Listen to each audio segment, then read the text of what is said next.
What time is it now in Greece, my dear professor? It's 8:30 a.m. 8:30.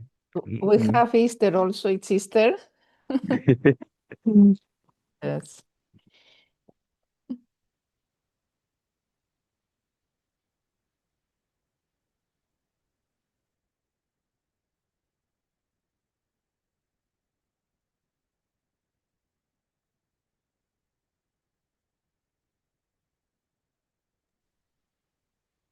Three minutes to go, my dear professor. Mhm.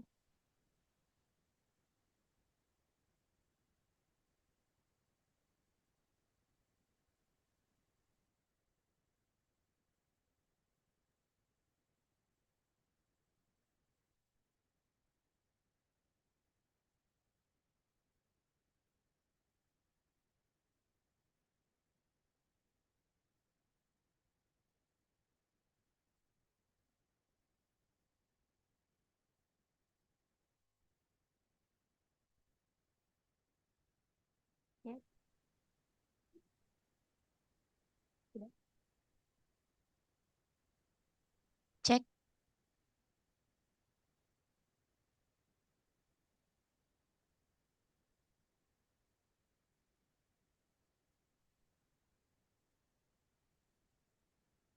Assalamualaikum warahmatullahi wabarakatuh.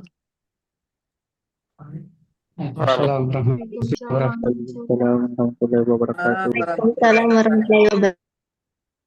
A very good afternoon to our Honorable Rector, distinguished international speakers, respected academic, colleagues, students, and participants joining us from various countries. Welcome to the International Public Lecture hosted by Institut Ilmu Sosial dan Bisnis Andi Sapada under the inspiring theme Shaping the Future Innovation, Digital Economy, Law, and Social Transformation in the Era of Artificial Intelligence.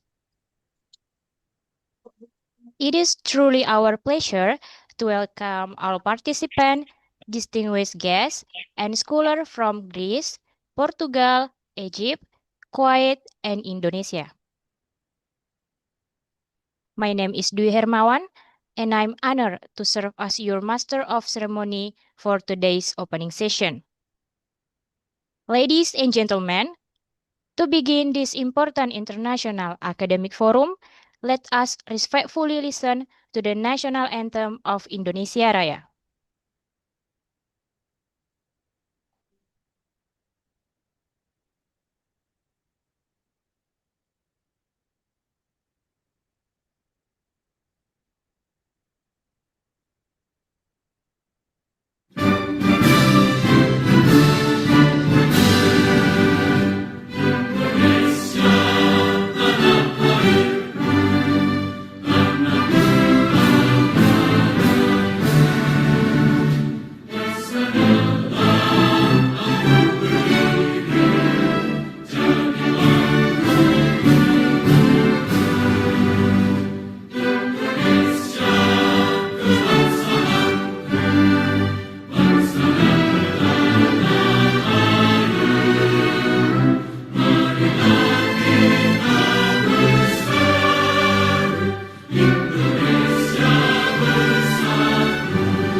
Thank you for your kind attention.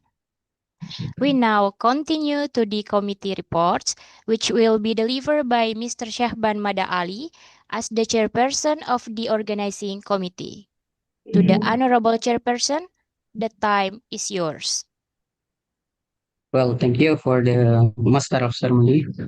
Assalamualaikum warahmatullahi wabarakatuh. Waalaikumsalam. And, Waalaikumsalam warahmatullahi wabarakatuh. and good afternoon, everyone. The Honorable afternoon. Rector, distinguished research persons, respected scholars, college students, and participants from Indonesia and from abroad. It is my great pleasure and honor as the chairperson of the organizing committee to warmly welcome all of you to this international public lecture hosted by Institut Ilmu Sosial dan Bisnis Andi Sapada.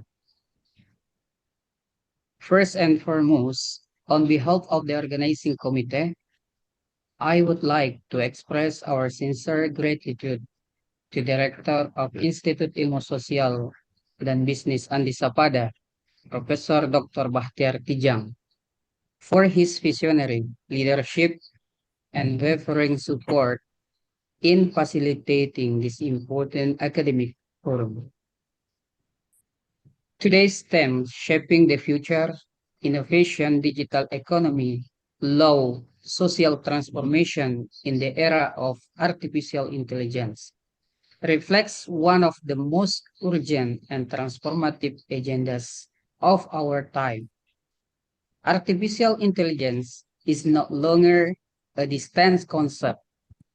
It is actively reshaping how we teach, conduct business, formulate laws, build digital economies, and navigate social transformation across the globe. This public lecture is designed as a strategic platform to encourage cross-disciplinary dialogue and international collaboration.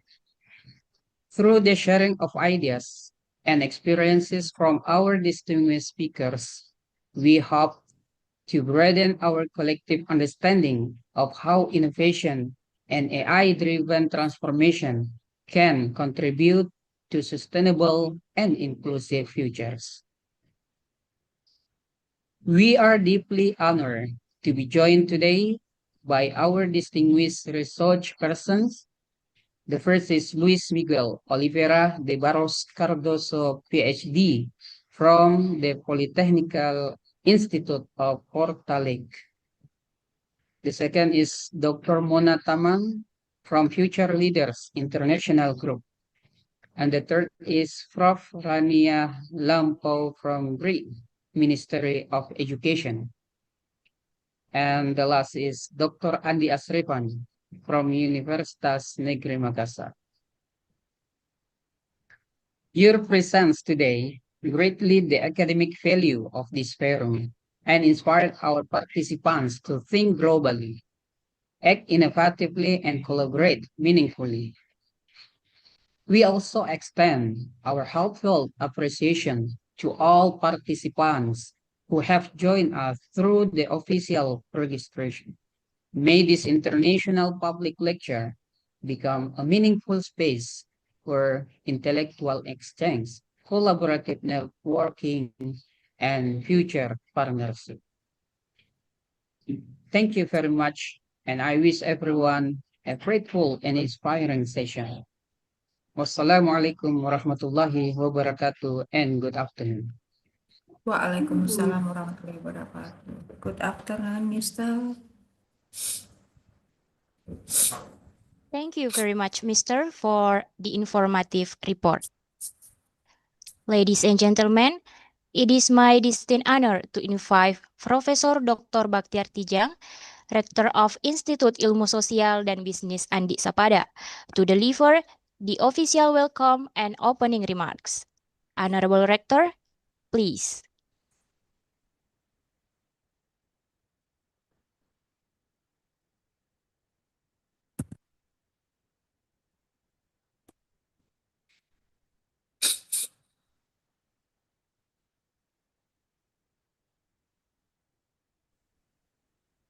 Assalamualaikum warahmatullahi wabarakatuh.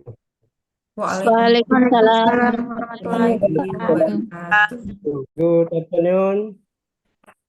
Peace and blessings be upon us all. Praise and gratitude we extend to the God, the Almighty, for granting us health, spirit, and the opportunity together in this meaningful academic forum international public lecture, proudly initiated by Institut Ilmu Sosial dan Bisnis Andi Sapada. To all distinguished speakers, honored guests, respected academics, and dedicated participants from various institutions, both national and international, welcome to our beloved virtual campus. Today's workshop is part of our continuous commitment to enhance the academic cultures among educators and to elevate the visibility and impact of scholarly work through global collaboration.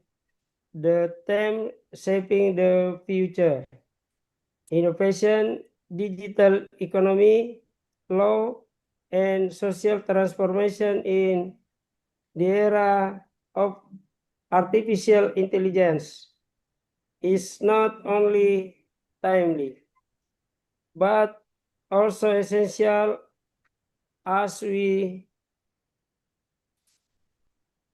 face a dynamic academic landscape shaped by digital transformation, internationalization, and the demands for inclusive global knowledge sharing.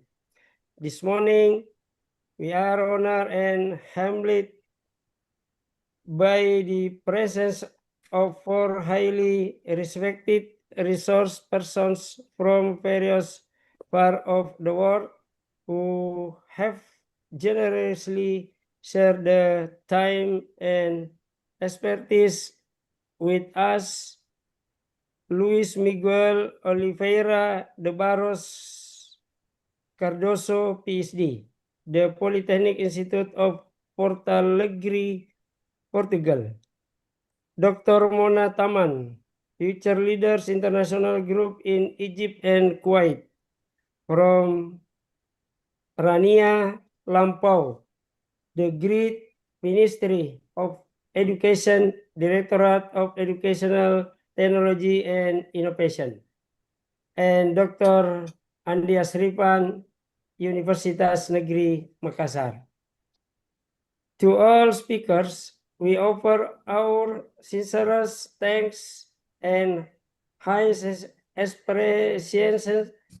Your presence not only adds prestige to our event, but more importantly, offers valuable knowledge and inspiration to educators and researchers across borders. I would also like to express my gratitude to the organizing committee, moderators, technical teams, and all parties who have made this program possible. May this workshop ignite the spirit of academic authorship, sharpen our writing practices, and strengthen our global academic identity.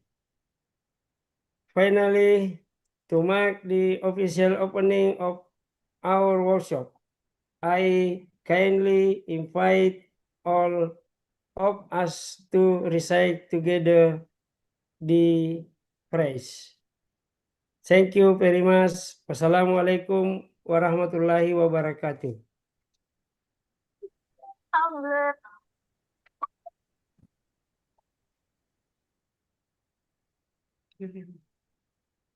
Thank you very much, Rector, for your inspiring remarks and for officially opening today's international public lecture.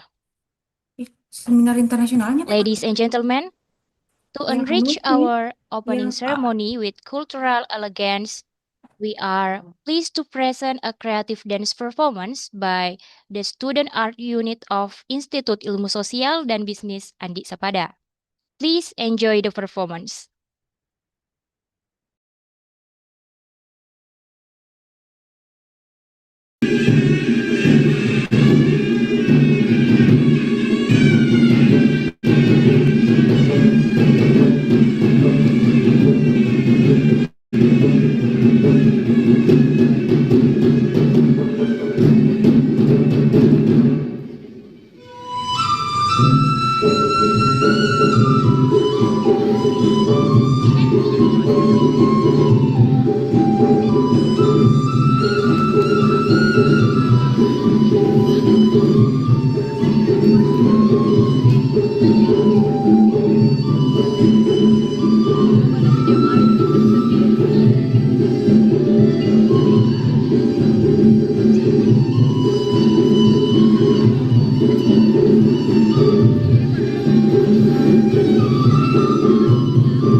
Wonderful performance. Thank you to the talented student team. Ladies and gentlemen, before we conclude today's session, we would like to invite all distinguished speakers, guests, and participants to join us for a group photo session. Kindly turn on your camera and smile as we capture this memorable moment together.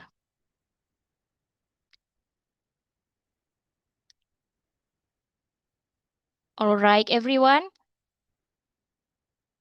Please get ready. Smile to the camera and on the count of 3, 3, 2, 1, capture.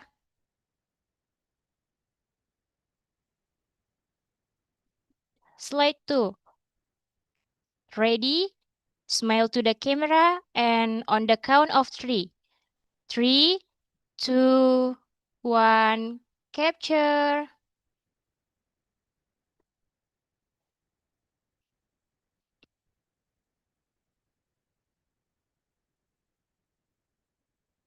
All right, thank you. Distinguished guests, speakers, and participants, this concludes our opening ceremony session 1 of the International Public Lecture. Before we close, once again, we would like to thank all speakers and participants for being part of today's session. It has been a great honor to have you with us, and please remain with us as we will continue shortly with session 2, Distinguished International Speaker Presentation. Thank you very much and have a wonderful day. Wassalamualaikum warahmatullahi wabarakatuh. Waalaikumsalam warahmatullahi wabarakatuh. The next session will be handled by the moderator. The time is yours. Thank you very much to our Master of Ceremony and the organizing committees. Good afternoon, everybody. The Honorable Rector, respected international speakers, my fellow colleges, students, and participants from across the globe. Welcome to Session 2, Distinguished International Speakers Presentation of today's International Public Lecture, hosted by Institut Ilmu Sosial dan Bisnis Andi Sapada, Indonesia. My name is Utari Rustam, and it is my great honor to guide this scholarly forum under the theme Shaping the Future: Innovation, Digital Economy, Law, and Social Transformation in the Era of Artificial Intelligence. Today, we are privileged to hear from distinguished experts representing 5 countries: Greece, Portugal, Indonesia, Egypt, and Kuwait, whose expertise spans educational innovation, digital transformation, artificial intelligence, leadership, and global academic collaboration. Without further ado, let's begin with our first distinguished speakers. Our first speaker is Professor Rania Lampo, a respected scholar and educational innovator from the Greek Ministry of Education. Professor Lampo is internationally recognized for her work in educational technology, STEM innovation, digital transformation, AI-enhanced pedagogy, and future-ready learning ecosystems, with extensive contributions to international educational initiatives. Pardon me, Professor. Allow me to inform you about the time for presentation is maximum 25 minutes, and we will have 5 minutes at the end for question and answer session. Professor, the screen is yours. Thank you so much, our distinguished dignitaries, respected organizers, esteemed speakers, and honored guests, and dear participants and students. A very warm welcome and a heartfelt welcome to each one of you to this International Public Lecture. I would like to extend my heartfelt congratulations to all organizers of Institut Ilmu Sosial dan Bisnis Andi Sapada. And of course, I would like to warmly thank Dr. Andi for the honorable invitation. Before starting sharing presentation, I would like to announce the topic. Today, I have decided to discuss about a very relevant topic. It's about sustainability challenges and risks of AI.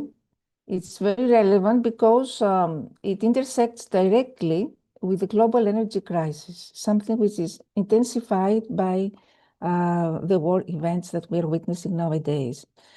So why this matters right now? Because energy is suddenly scarce and expensive. The war disrupted major global energy supplies.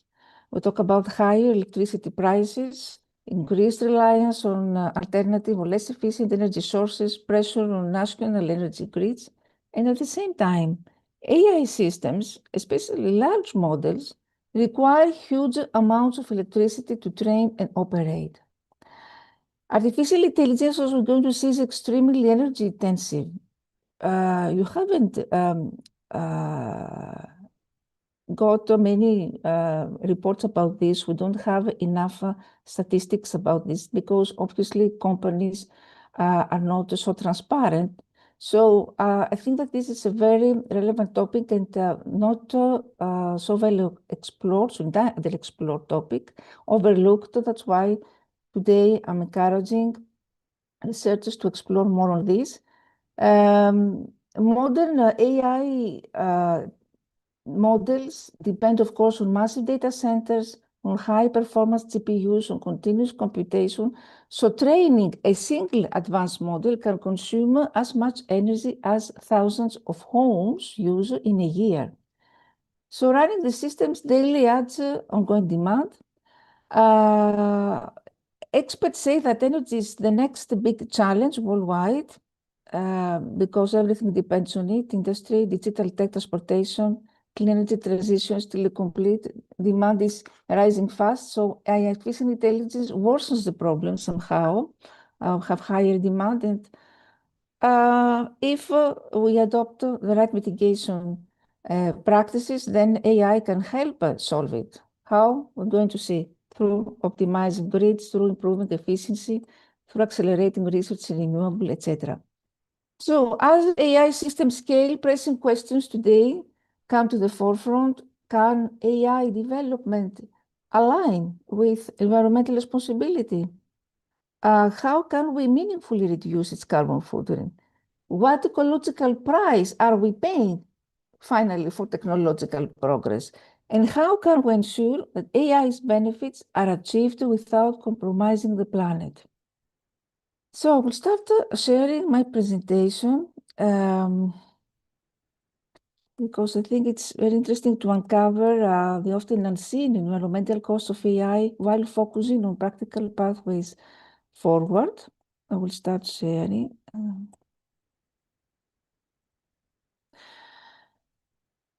I don't know if it's visible now.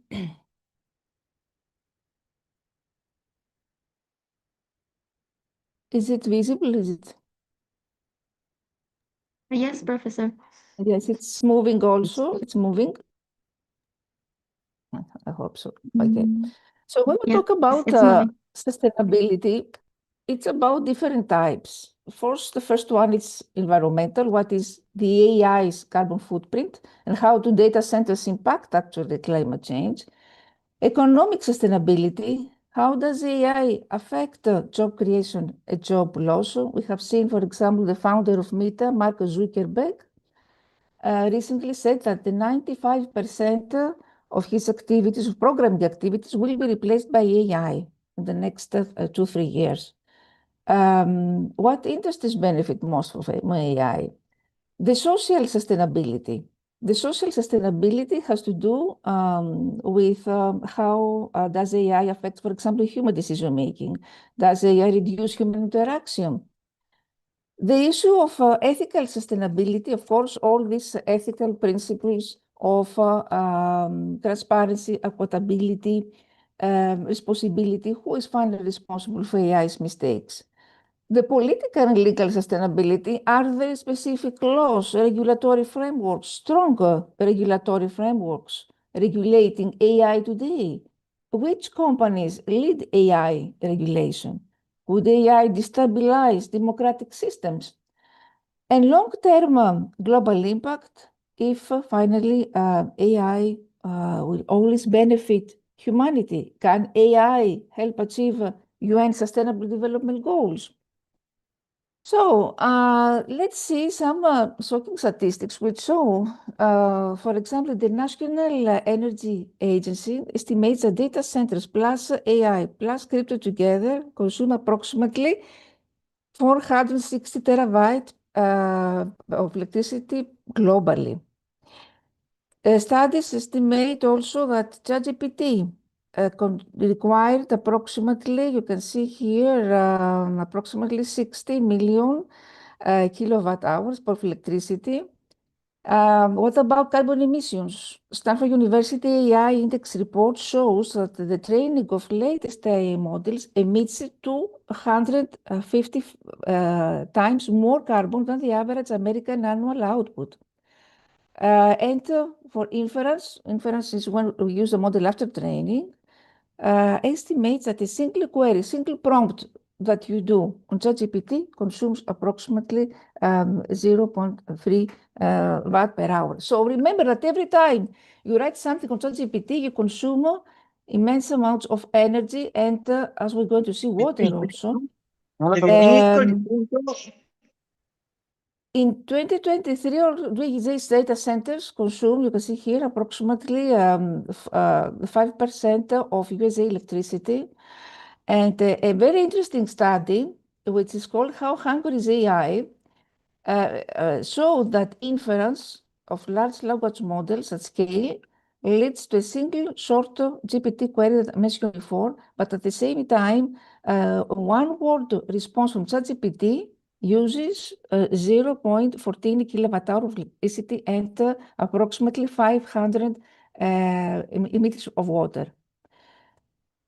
And the earlier statistics showed approximately the same. They were very shocking because you see here the GPT-3 already from the period of 2020, it was equivalent to the average cellular energy use of 120 USA homes. And in general, as we can see, the earlier models, BERT also in 2019, the same.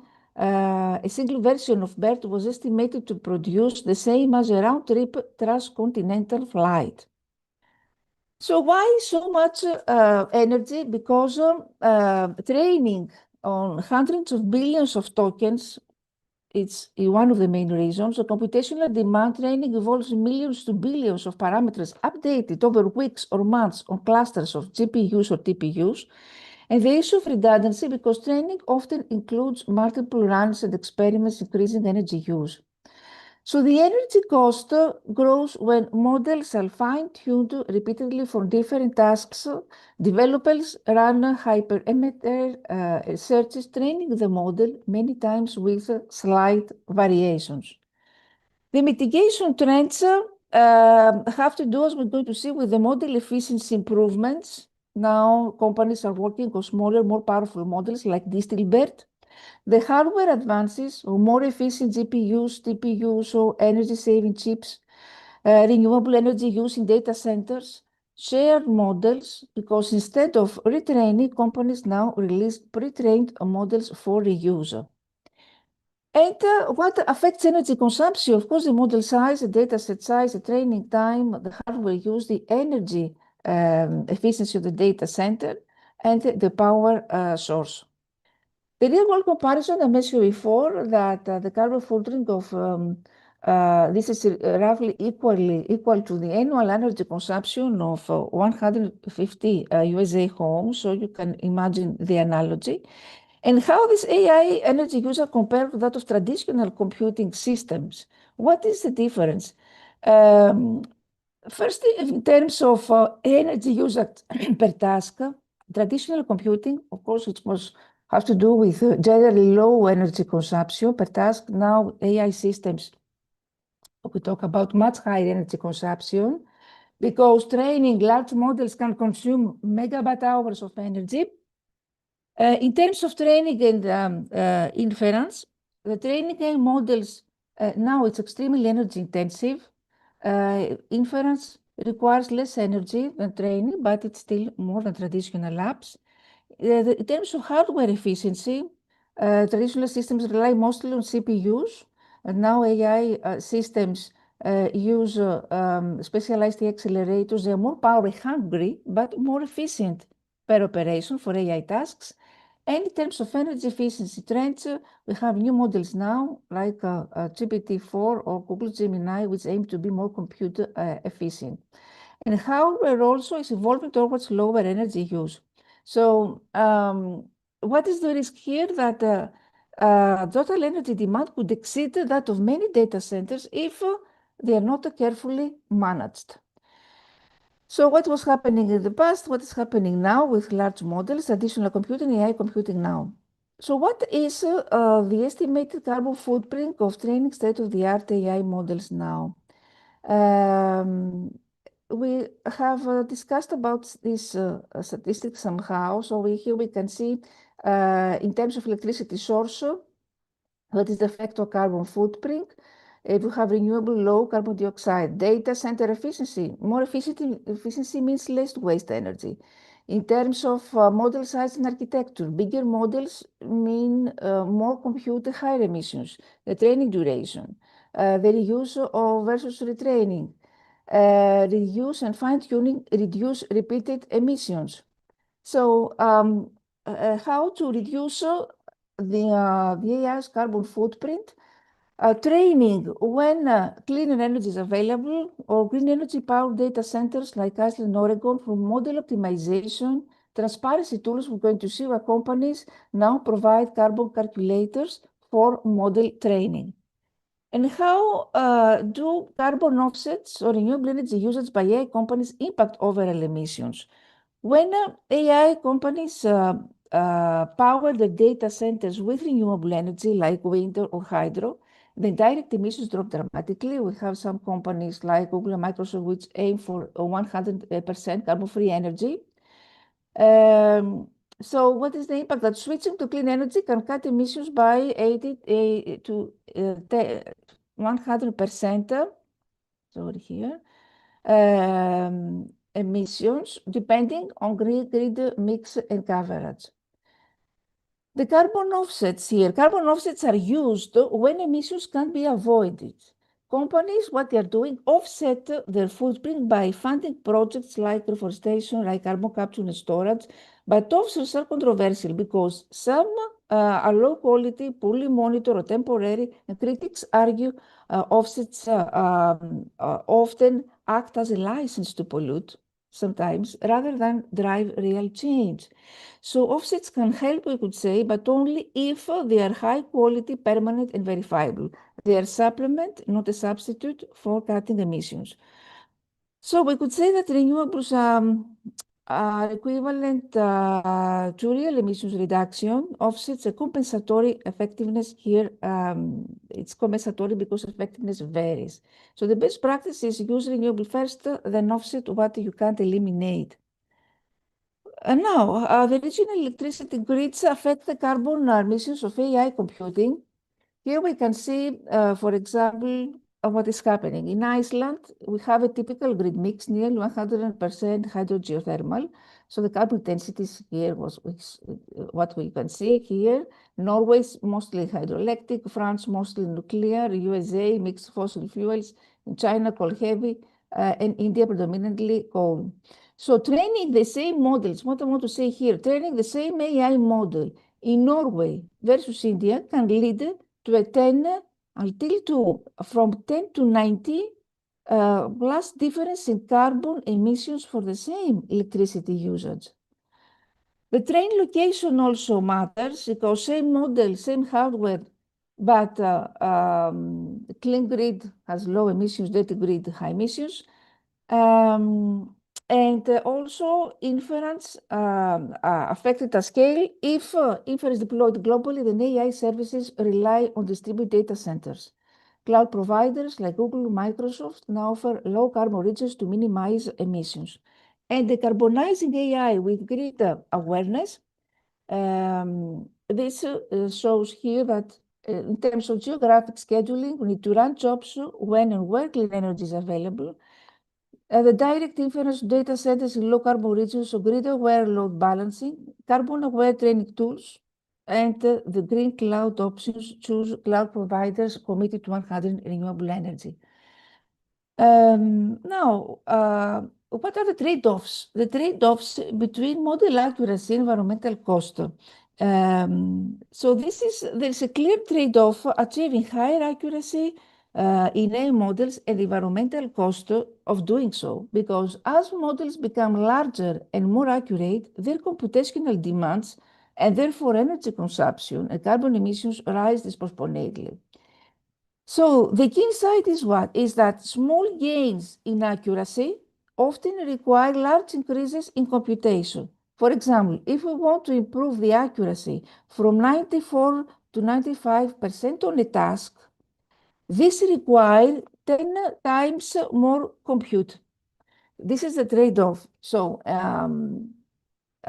here you can see, for example, in terms of latency and deployment, if we have a higher use, have a lower, if we have a more accurate model, we have more efficient model, then we have a lower training computer.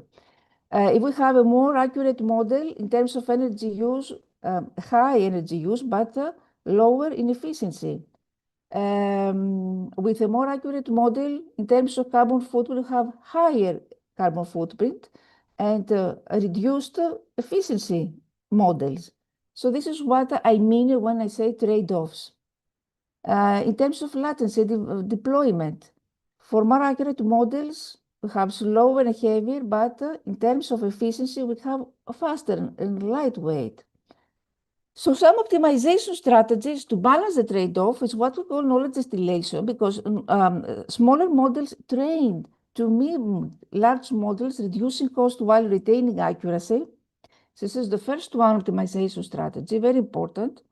The second, the transfer learning and fine-tuning, reusing pre-trained models saves massive energy over retraining from scratch.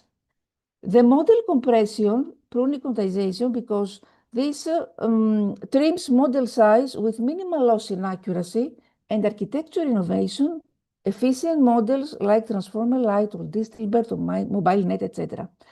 So sustainable AI practices requires smart compromises where good enough performance is favored over perfect accuracy, especially for real-world large-scale applications. So how now AI researchers optimizing now model architectures for energy efficiency? Here, for the first one, the model pruning, I said before, when we remove redundant or less important parameters from the network, this results in smaller models that require fewer computations and less energy. For example, pruned versions of large models can maintain accuracy with 30 to 70% fewer parameters. Quantization, when we reduce the precision of weights and activations, this lowers memory use and speeds up calculations and leads to lower energy usage on specialized hardware without big accuracy loss. Efficient architectures design models with fewer parameters, but high expressiveness. So examples include efficient net. We have efficient net which balances depth, width, and resolution. Sparse transformers which focus computations only when it's needed. Mobile nets and other lightweight models for edge devices.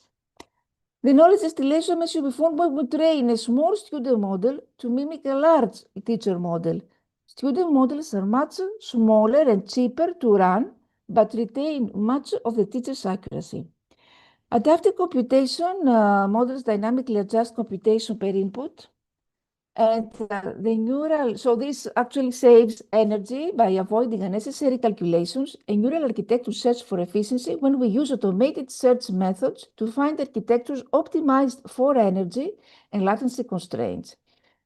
So researchers combine actually these approaches to build AI models that are more energy efficient, enabling faster training and inference with a smaller carbon footprint. So we have explained what is model compression, techniques that reduce the size of a neural network without significantly affecting its accuracy. So this includes quantization, weight sharing, low-rank factorization, etc. And on the other hand, pruning, removing less important or redundant parameters.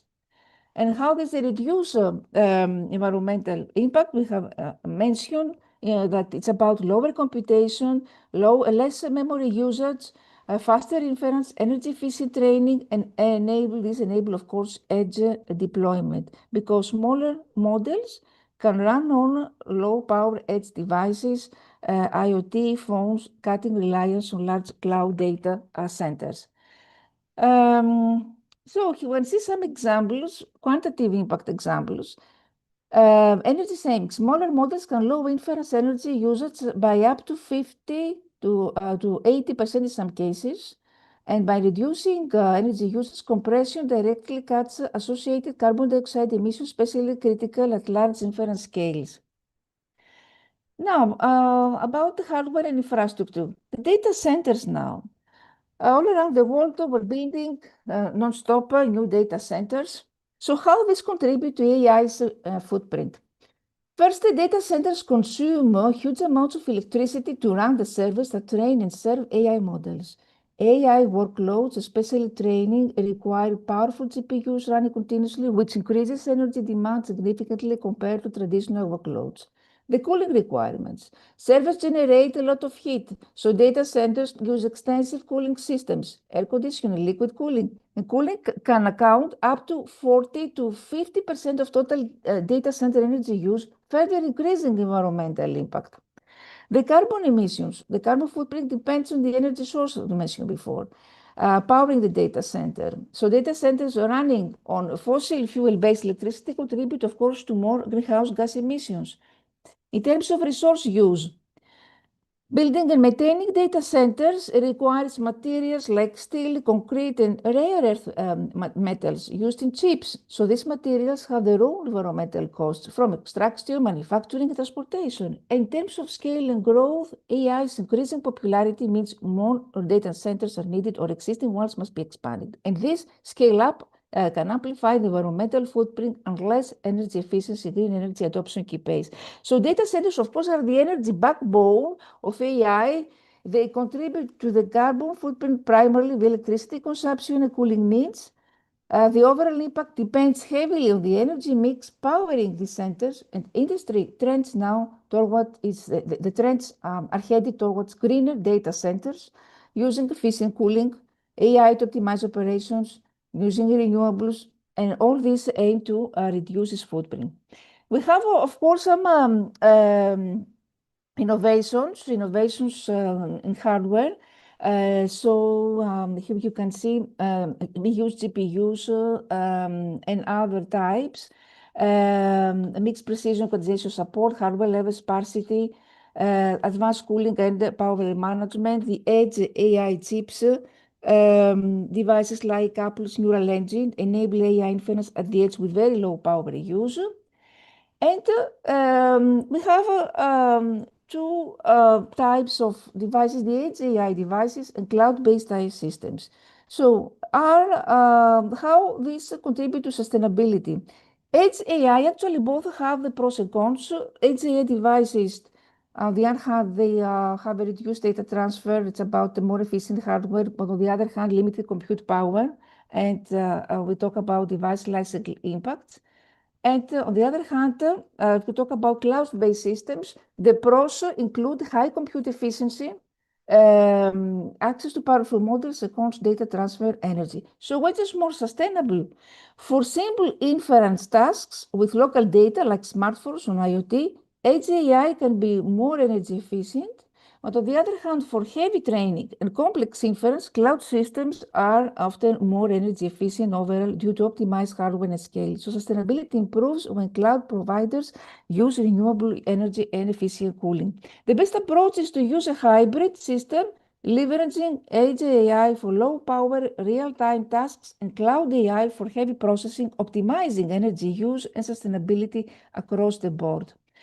And what about water? We have seen that the traditional data centers approximately can use 1 to 5 million gallons of water per day, depending on the size and cooling technology. So specific examples, Microsoft, you can see here, they disclose that training GPT-3 consumed around 700,000 liters, the same with Google. We can see here the same with Meta. So the key factors affecting water use has to do with the cooling method.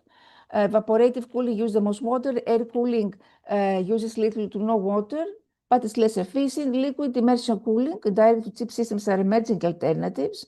Of course, this depends on geography and climate because data centers in hot, dry areas often use more water. Hydroelectric nuclear power can raise the direct water footprint due to power generation.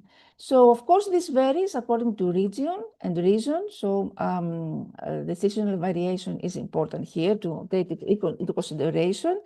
The companies already like Google and Amazon have acknowledged that AI model training can consume millions of water, and what we can do about what alternatives exist. We have the air cooling. So this means the first the thing that we need to take into consideration is this. The water recycling and reuse is another strategy. The liquid immersion cooling and the locational strategies. So what we can say here about this is that for air cooling, for example, this uses ambient air or chilled air instead of water to cool equipment. There are pros and cons, of course, for each one. Water recycling treats uses water used in cooling systems. The liquid immersion cooling with submerged servers in conductive cooling liquids that absorb heat more efficiently than air or water. The locational strategies, we can build data centers in areas with naturally cool climates or abundant non-potable water sources. AI optimization and workload management, this reduces the need for cooling through smarter software and hardware design. So we talk about dynamic workload scheduling, run intensive tasks during cooler times of the day, or AI-powered thermal management when we use AI to monitor and adjust the cooling in real time. So what I want to say is that there are mitigation strategies, a combination of air cooling, of recycling systems, of immersion cooling, intelligent management often yields the best results. The same happens with AI and electronic waste.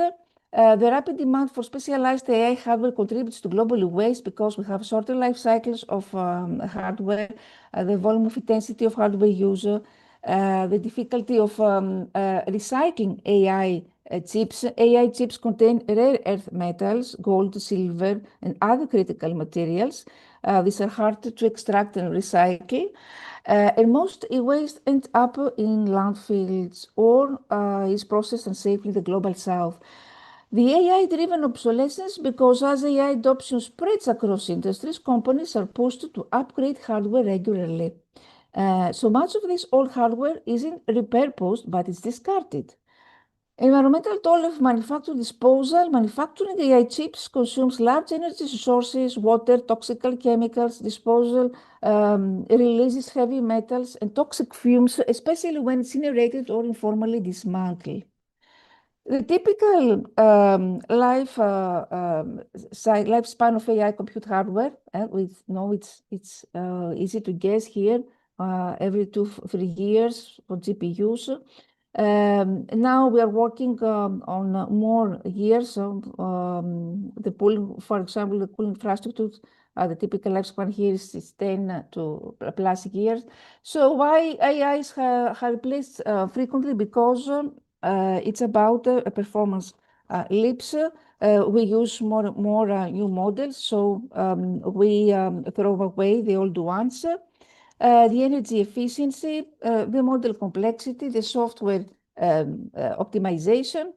And the practical considerations here, we can see startups and smaller firms may extend the usage to 5+ years due to cost constraints.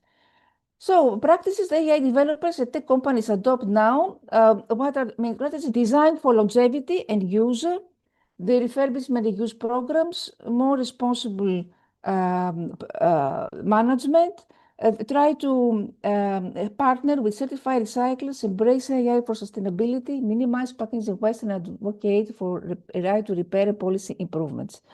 So the best practices for developing more sustainable AI systems, we need to take into consideration the model design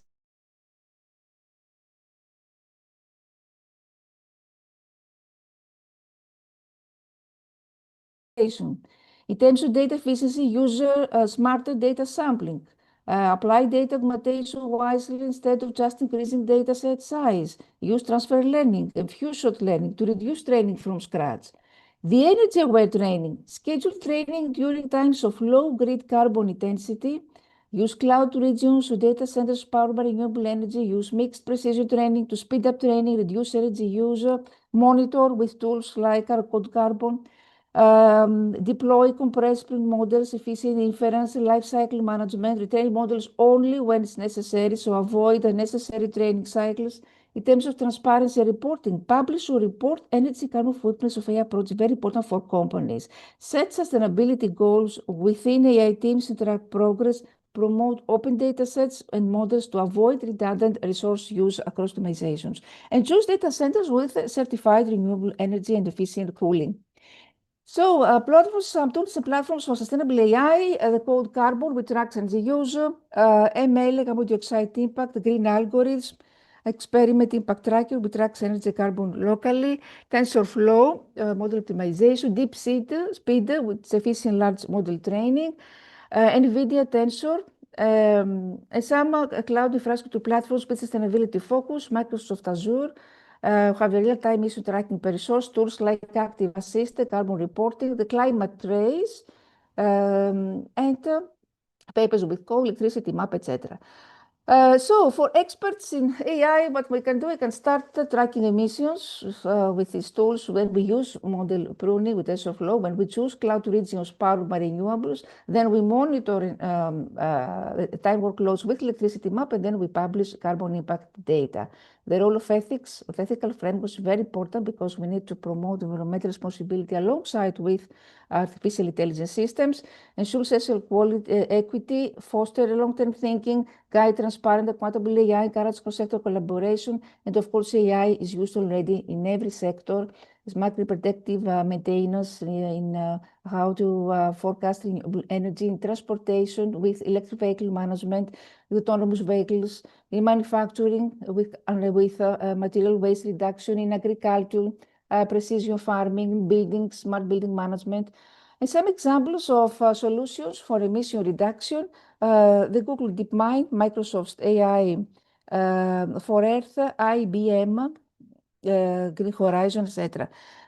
So the rise of AI accelerates a faster tech cycle where hardware is consumed and discarded faster than it can be recycled, and without clear circular economy policies, better recycling technologies, and longer-lasting AI hardware, the trend will significantly worsen the global waste crisis. So, of course, on one hand, AI helps because it's about more data-driven insights, real-time monitoring, predictive capabilities, as I guess all speakers will mention. But also AI contributes to solving climate change on one hand, but on the other hand, it contributes to the problem because it's energy intensive. We talk about energy intensive data centers, electronic waste. So how we can use artificial intelligence to fight actually climate change on the other hand, if we optimize energy use through climate modeling, through carbon capture, all these strategies that I mentioned before. The risks of unchecked AI development is the exponential energy demand, resource depletion, equitable access to resources, the broader impacts everywhere in society, in economy, in laws. So we need more regulations, strong regulations that could actually monitor the energy usage of the companies. Public accountability is important. And at the same time encouraging innovation. So already we have environmental policies that apply to AI development. The current landscape of environmental policies, it's here we can see more, we have data center specific policies, AI ethics frameworks, the framework, for example, of UN, of UNESCO, of Microsoft, more emerging regulatory discussions. And finally, what we need more transparency of reports of the company. So more transparency, because so far many companies are vague, as I said before here, or silent. There is lack of standardized metrics. We have initiatives like the Green Software Foundation, Climate Action Track, which encourage better reporting. NGO and universities should push for more transparency, more sustainable AI development, call for certifications, and finally, before concluding, Is continuous scaling of AI technically scalable?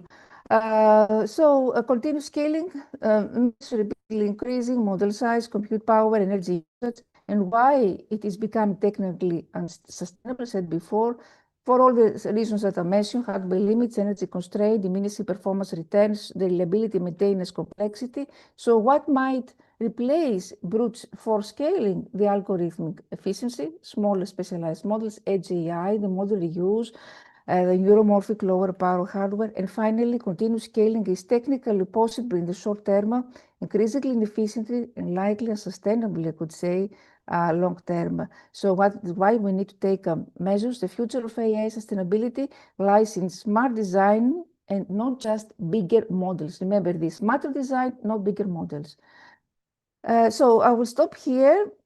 Thank you very much for your attention.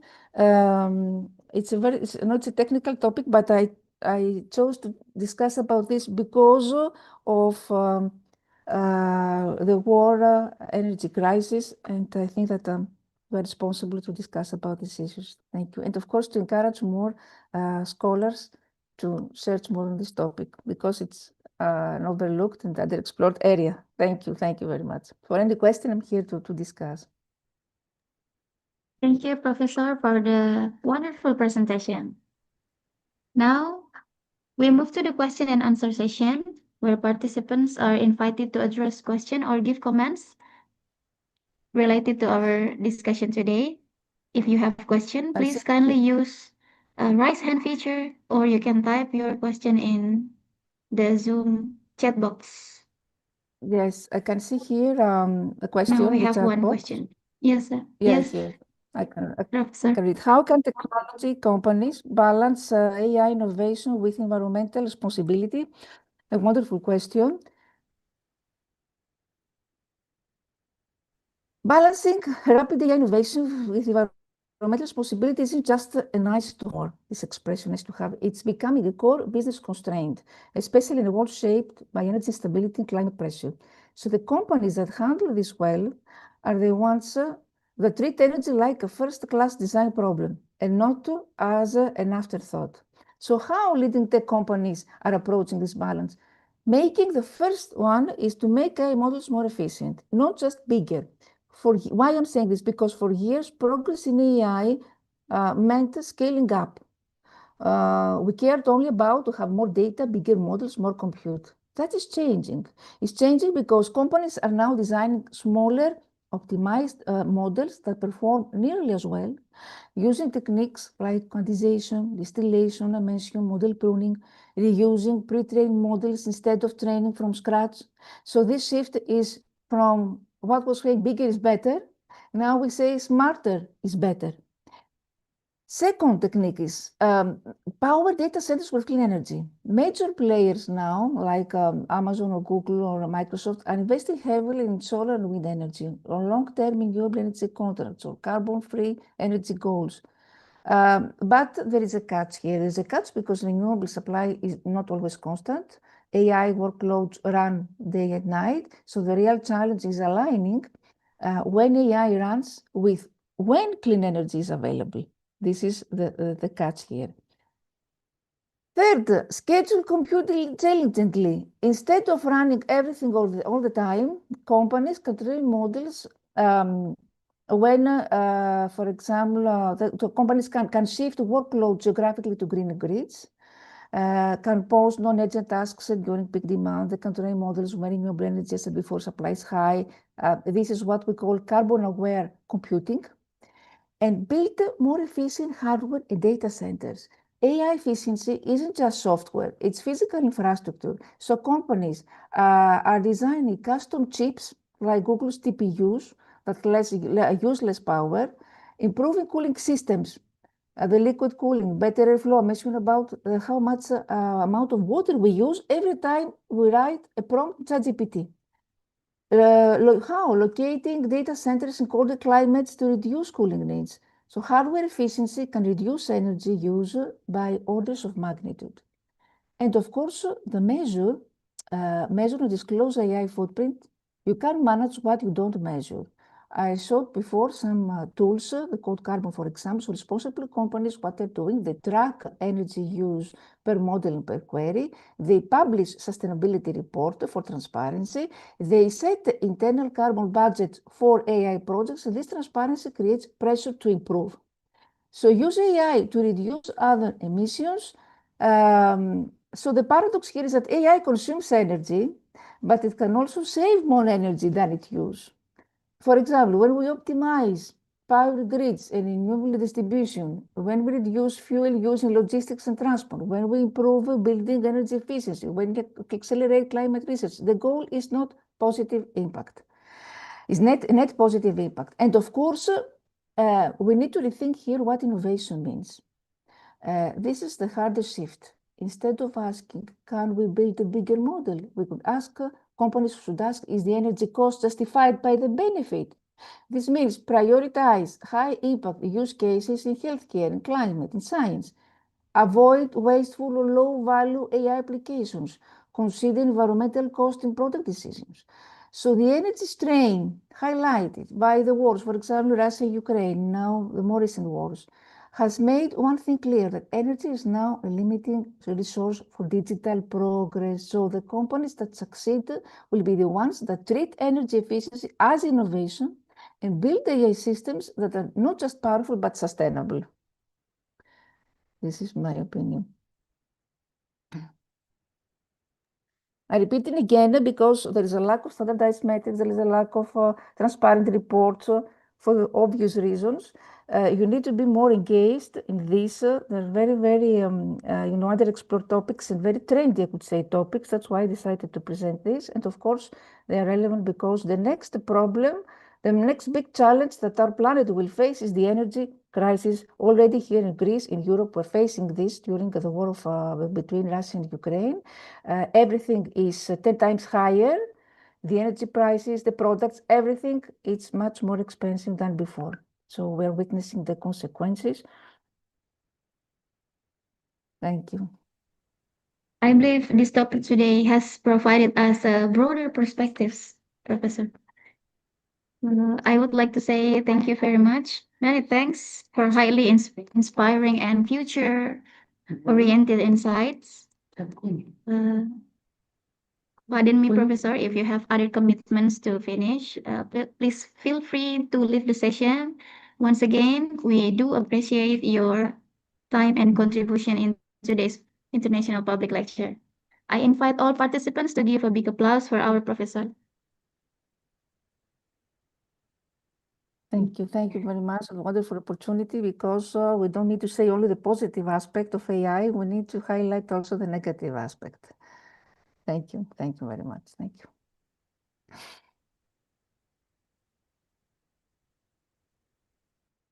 Ladies and gentlemen, now we are going to move to the speaker 2.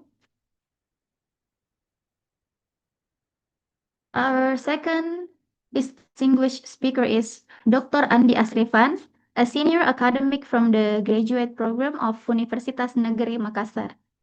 He is recognized internationally for his work in artificial intelligence in education, English for specific purpose, academic writing, digital pedagogy, and human AI collaborative learning ecosystems, with extensive publications in Scopus indexed journals. Pardon me, sir, allow me to remind you once again about the time for presentation will be 25 minutes, and we will have 5 minutes for the question and answer section. Sir, the screen is yours. Okay, thank you so much. Am I audible? Okay, thank you. Yes, very clear.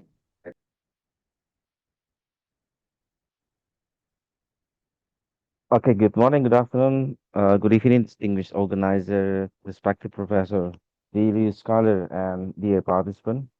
It's truly an honor and privilege to stand before you today in International Public Lecture theme, shaping the future, innovation, digital economy, law, and social transformation in the area of artificial intelligence, held here at the Institute Ilmu Sosial and Business, Andi Sapada. Again, thank you so much for the sharing knowledge from my dear Professor Rani Alampo from Greece. Thank you so much again and again to join and contribute to the globe. Thank you so much. First of all, I would like to express my sincere gratitude to Professor Dr. Bahtiar Tijang, SAMM, thinking part of a long-standing academic tradition, one that unites English, linguistic, literature, and education under the shared vision and excellence is both humbling and inspiring. Ladies and gentlemen, today's theme shaping the future, innovation, digital economy, law, and social transformation in the area of artificial intelligence could not be more relevant.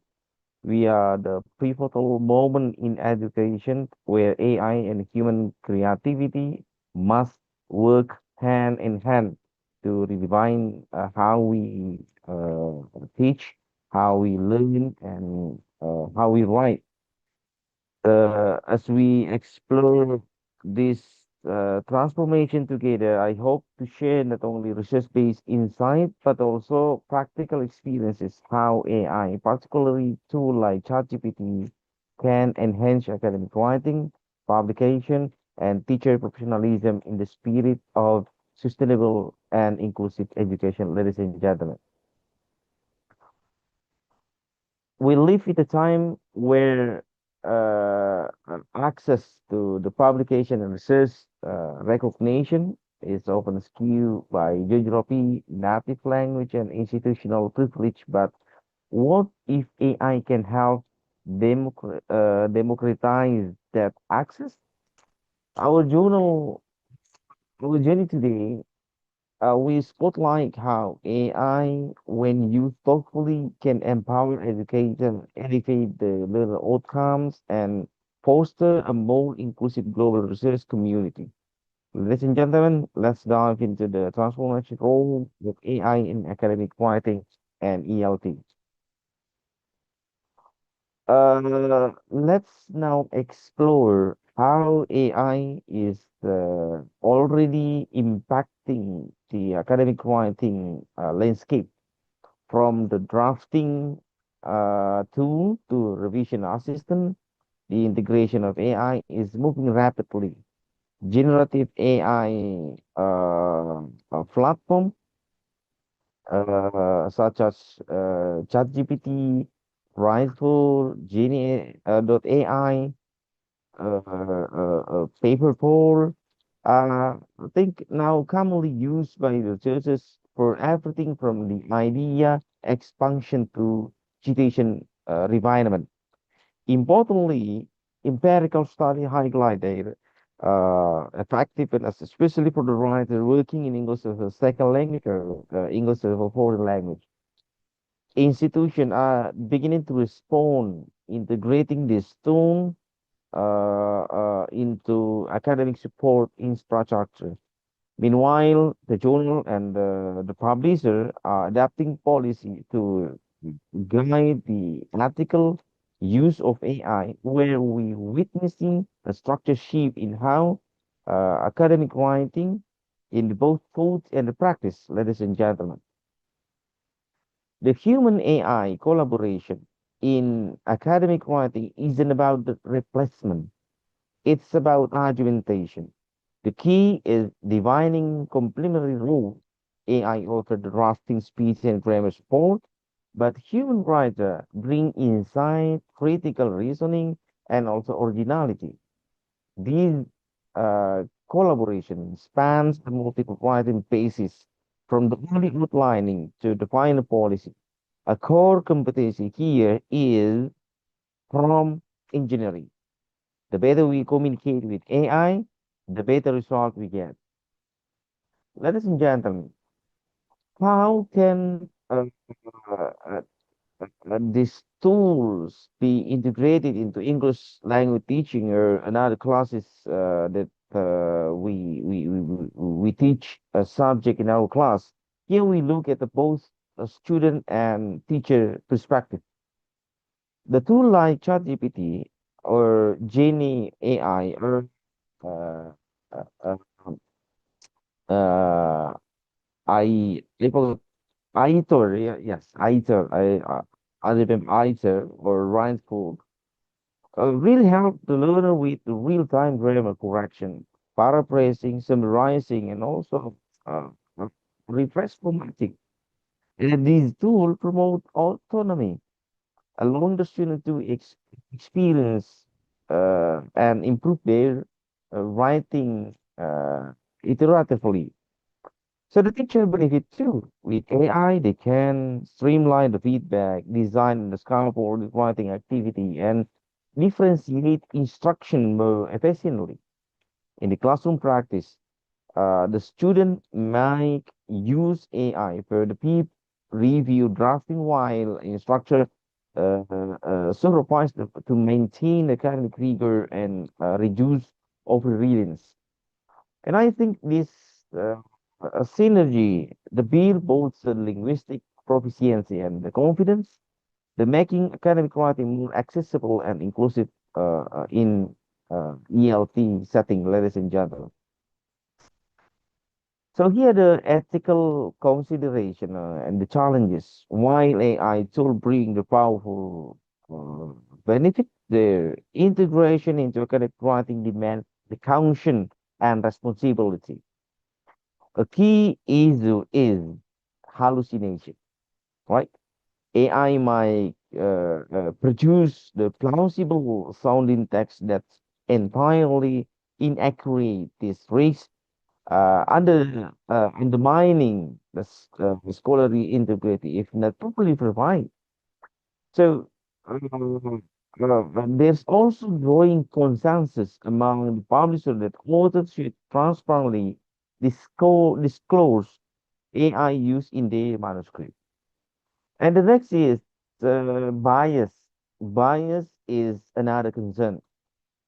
AI systems are often trained on the dominant language pattern and may unintentionally suppress uh, diverse rhetorical style or academic voices. And of course, over-reliance may dismiss the development of essential writing and thinking skill in the learner.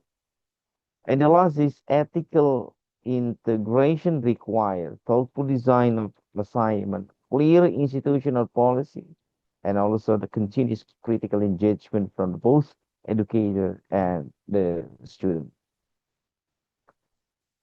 Ladies and gentlemen, here how we try to implement for ELT, especially in ELT, but not also in ELT, I think, but in the all kind of uh, the subject that you face in the classroom, in the teaching and learning. So how the transformative impact of AI in English language classroom. Artificial intelligence actually is not just a support tool, it's a pedagogical catalyst. In English language teaching especially, it enables to rebalance of the classroom focus. Educators can now prioritize argumentation, content coherence, and also research structure, while AI tools handle the basic grammar correction and the style refinement. The shape empower the student to explore and also express the complex idea more confidently. On the other hand, AI also enhances inclusivity. The student from underrepresented region and linguistic background can write and revise with the greater independence, breaking traditional barriers to participation. But this transformation also call for the curriculum redesign. So the teaching must now include the critical AI literacy, ethic, and also the strategy for thoughtful integration, ensuring the learner remain in control and aware of the implication of AI use. Ladies and gentlemen, okay, we combine in bahasa Indonesia to make me um, understand for my student here in especially in Institut Ilmu Sosial dan Bisnis Andi Sapada. Here how we trying to communicate the formula to communicate with the AI, especially in ChatGPT. So from idea to impact and effective practice, ChatGPT in the practice, how to construct the prompt engineering that I call here koran panjang, konteks peran, larangan, panjang, dan tambahan. So here we try to explain the what we want to what we want to know in the session chat, and then we explain the role of the ChatGPT in the one session chat, and then we explain the limitation that should be applied in the ChatGPT during the response of the engineering prompt, and then and the next or in one the session chat, and then they will explore more about the quantity and also the model of the response and with the ChatGPT will given in the one session chat, and then the tambahan in this the suffix an um, um, we I mean that the ChatGPT, the role of ChatGPT sini akan menekankan optional sebagai pertimbangan respon in the next session chat, ladies and gentlemen. Here the process of our communication when we construct the prompt engineering in ChatGPT. Who are you? Who a personal influence and so on. The same as my my my practical in almost every day. When I write and communicate with ChatGPT, so there are four elements here. The first one is siapa Anda, siapa saya, apa mau kita, dan apa batasannya. Itu biasanya dalam prompt pembuatannya. For example, for my dear student here, especially whom writing for the final work, for example in skripsi, ini beberapa pembuatan prompt chat. Biasanya saya adalah mahasiswa, seorang mahasiswa magister ilmu bisnis, for example ya, bisnis untuk mengerjakan penelitian. Saya memiliki ketertarikan khusus bla bla bla. Dalam sesi ini saya ingin Anda berperan sebagai penasihat akademik yang memiliki pengetahuan mendalam selama dan sebagainya. Jangan merespon bla bla bla. Panjang di sini untuk setiap problem yang saya ajukan. Berikan respon secara singkat, padat, jelas. Jika respon terlalu panjang, rumuskan dalam bentuk poin atau kata yang mudah saya pahami.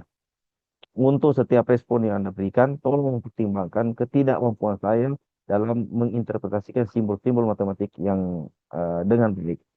Ini biasanya model respon ketika misalkan ada yang membuat skripsi, tesis, itu dalam satu sesi chat, karena biasanya pada umumnya, biasanya kalau kita chat, umumnya kita melakukan komunikasi dengan chat GPT hanya ya bantu saya buatkan background, bantu saya buatkan begini, nah itu komunikasi dengan robot itu sama halnya misalkan seperti ini. Ada panitia di sini mungkin namanya siapa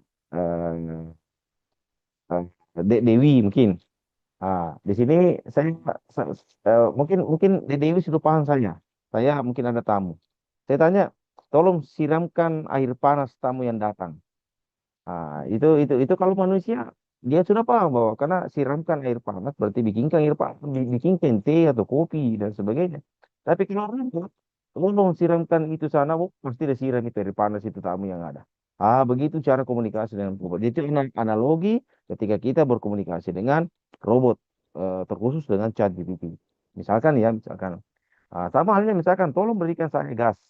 Mungkin Dewi sudah mengatakan bahwasanya gas yang dimasuk Pandi itu pasti gas yang dijual di depan di rumahnya misalkan Pak Baco yang harganya yang gas lemon, yang melon ya, yang harganya 20 sampai 25 ribu.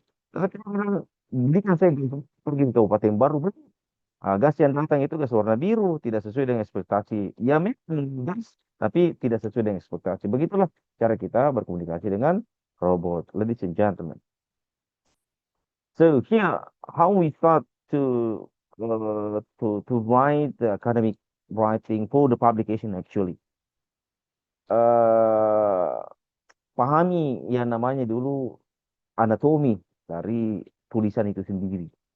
For example, commonly the article, especially in the research article, ada banyak jenis ya. Dalam artikel ada research article, ada literature based dan seterusnya. Ada kita kenal namanya impact, introduction method, result, discussion, and conclusion. So, kita tidak bisa menulis begitu saja. Kita harus paham dulu berapa jumlah kata dalam judul, berapa jumlah kata dalam abstrak, apa elemennya, how many words contain in introduction, how many words contain in literature or integration, method, and result. Tidak asal menulis-nulis saja orang. Setiap di abstrak itu apa isinya. Commonly contain the core problem, approach, key finding, and also the impact. So the four keywords here should be around 200 to 300 words max, I think. And then we add with the five keywords. That's thing the golden strategy. And an interaction it consists of 800 to 1,200 word max. And it consists of hook, current knowledge gap, or objective hypothesis.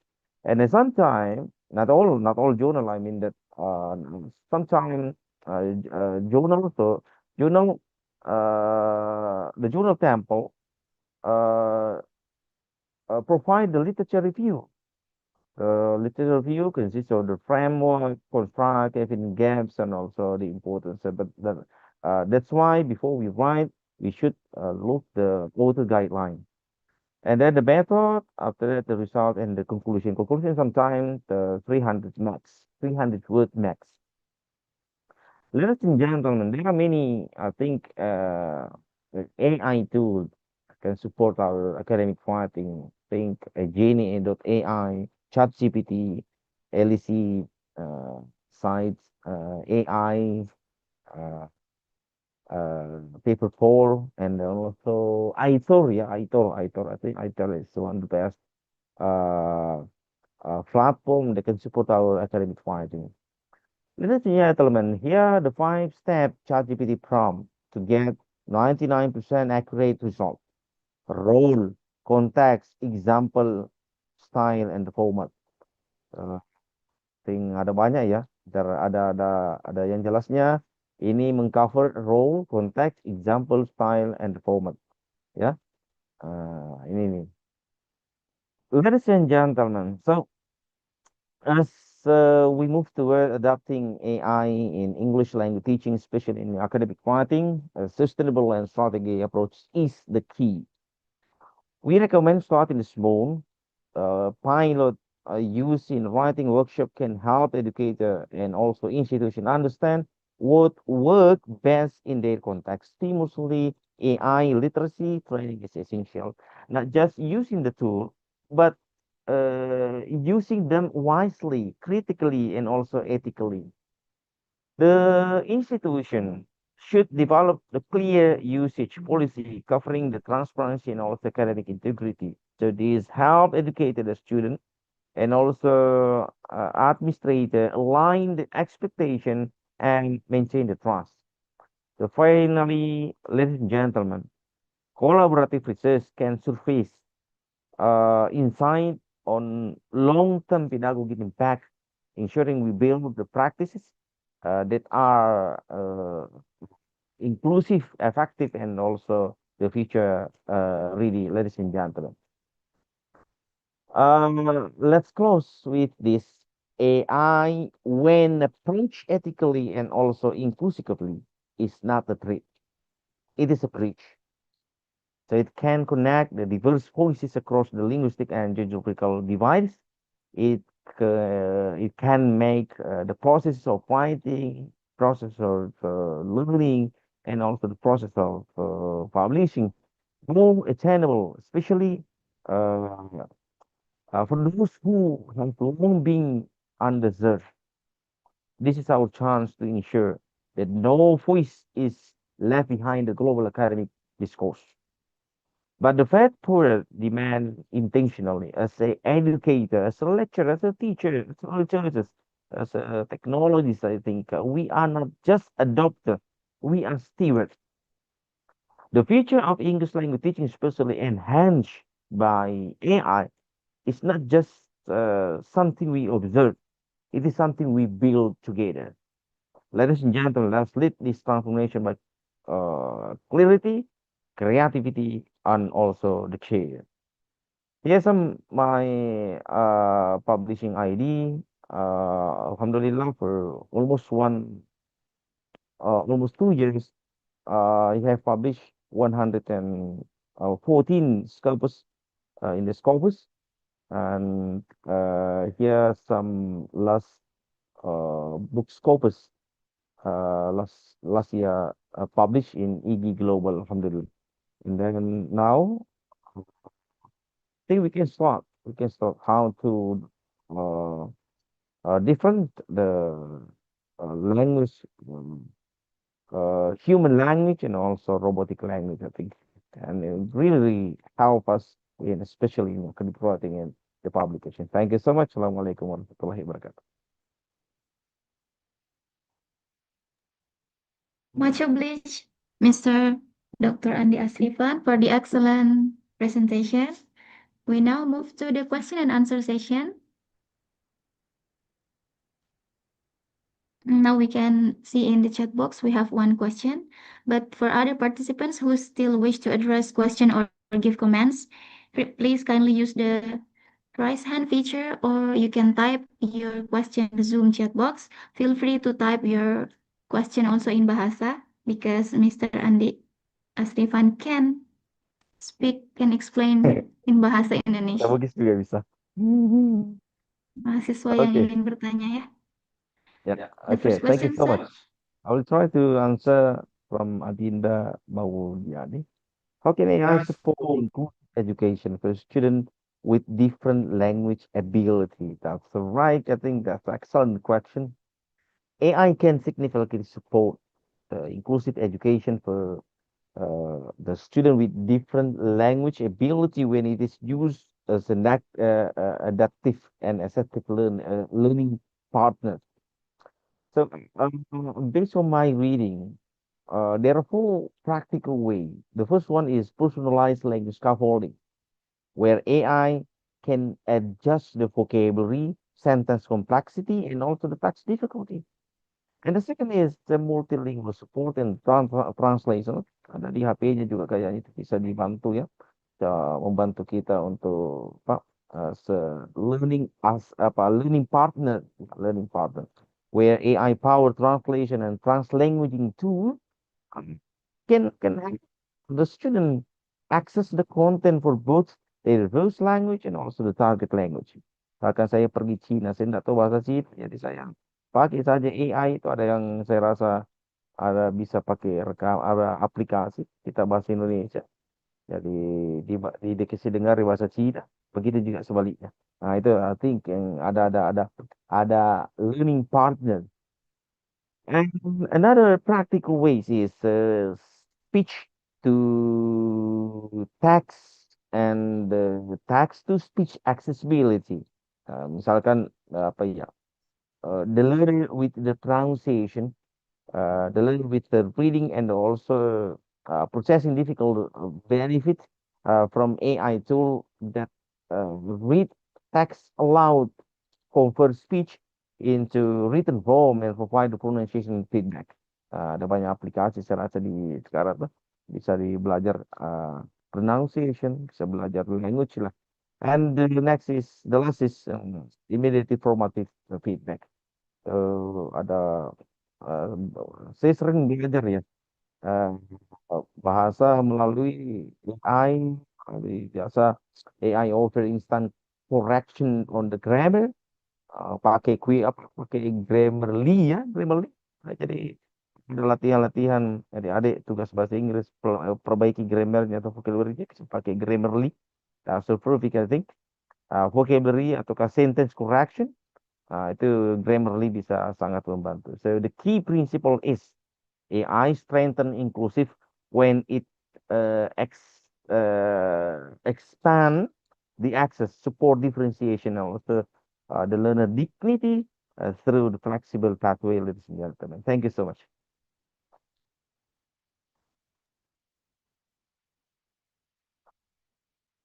Thank you very much for the response, sir. I believe it has clearly answered the questions. I would like to say much obliged to Mr. Dr. Andi Asrifan for the excellent presentation. Thank you very much for sharing your expertise with us today. And now I would like to invite all participants to give big applause as the appreciation for our speaker. Thank you. Thank you so much.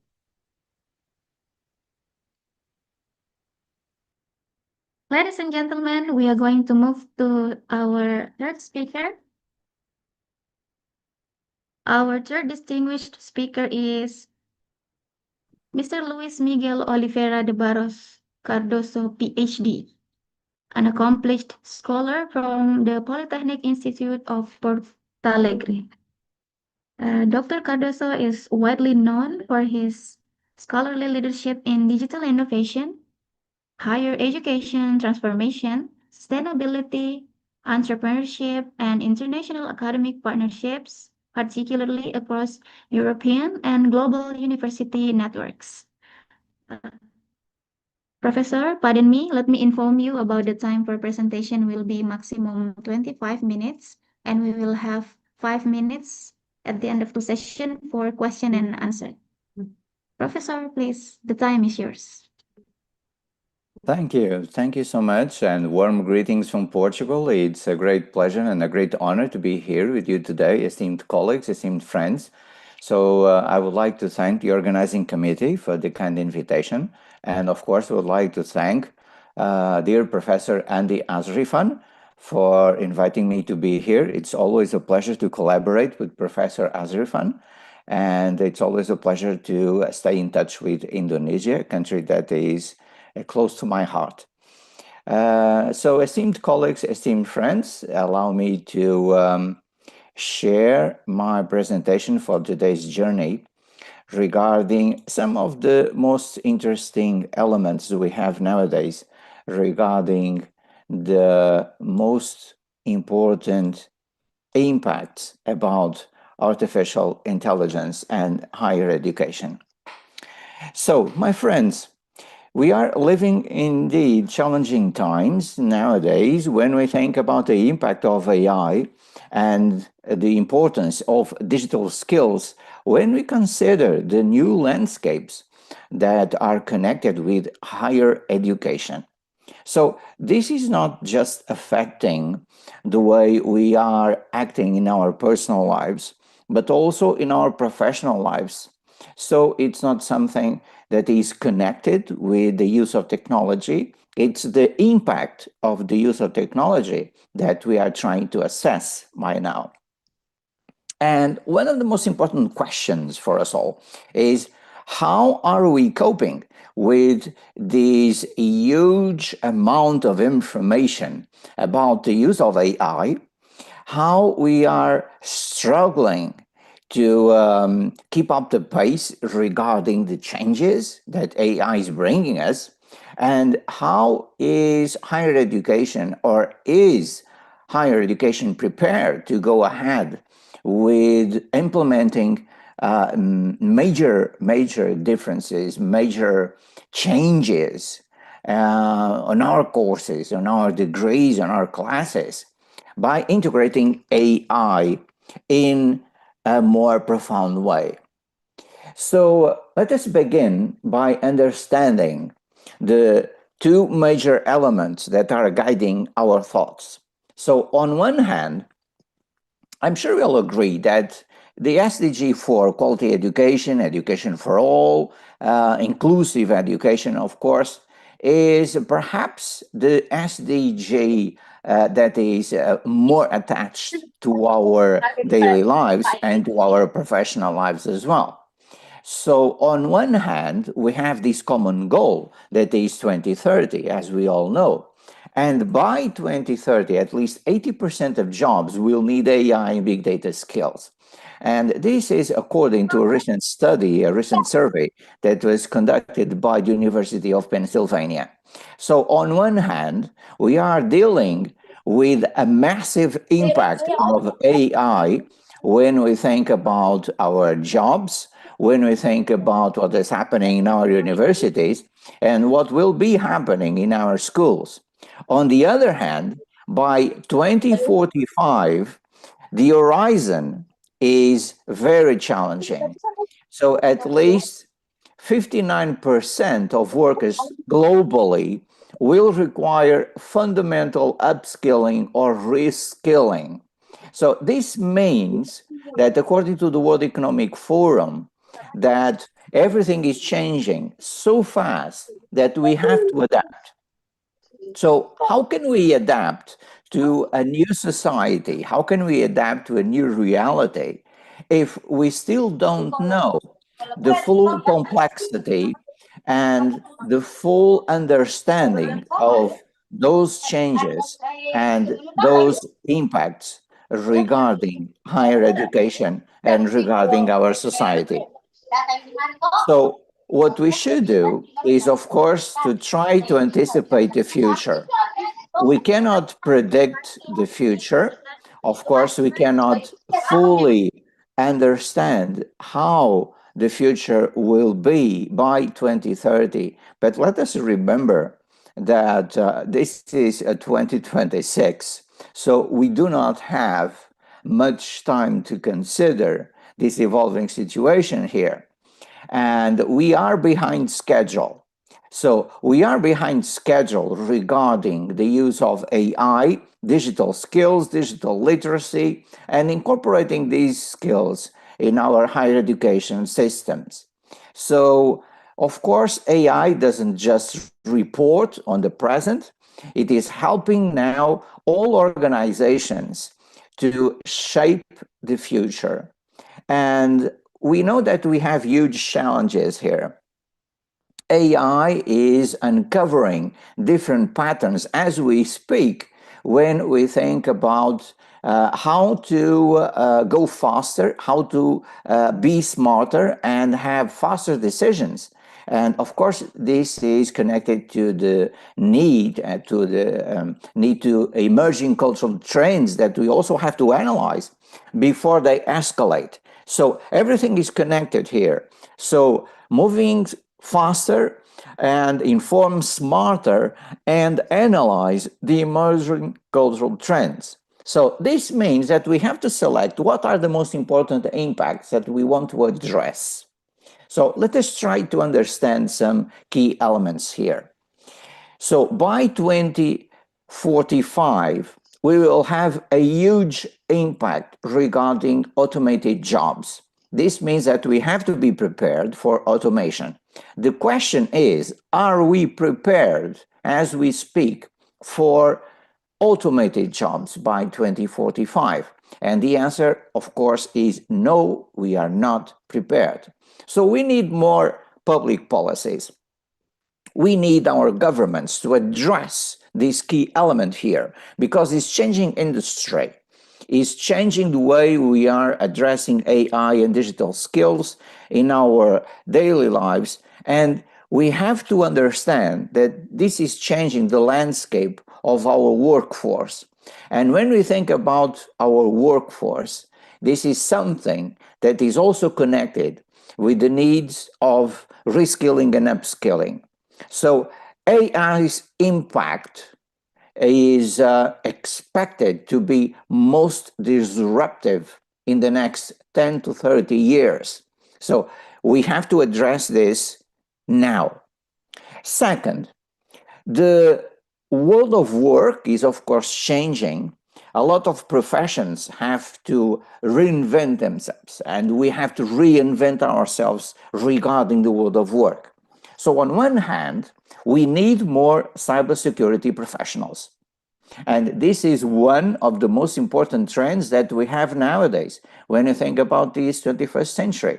So cybersecurity professionals are in growing demand. Why? Because we have more and more digital threats.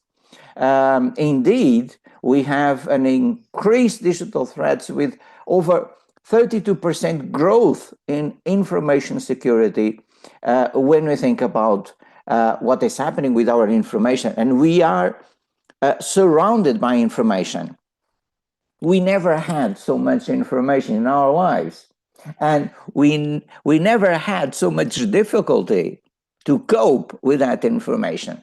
So we need more AI trainers, we need more AI ethicists, we need more experts to explain us how to use AI. And of course, there is also a lot of emerging roles that are being created by AI adoption. So this means that the workforce is changing completely. So if at least 59% of workers will require upskilling or reskilling by 2030, this means that we need more programs for upskilling and reskilling.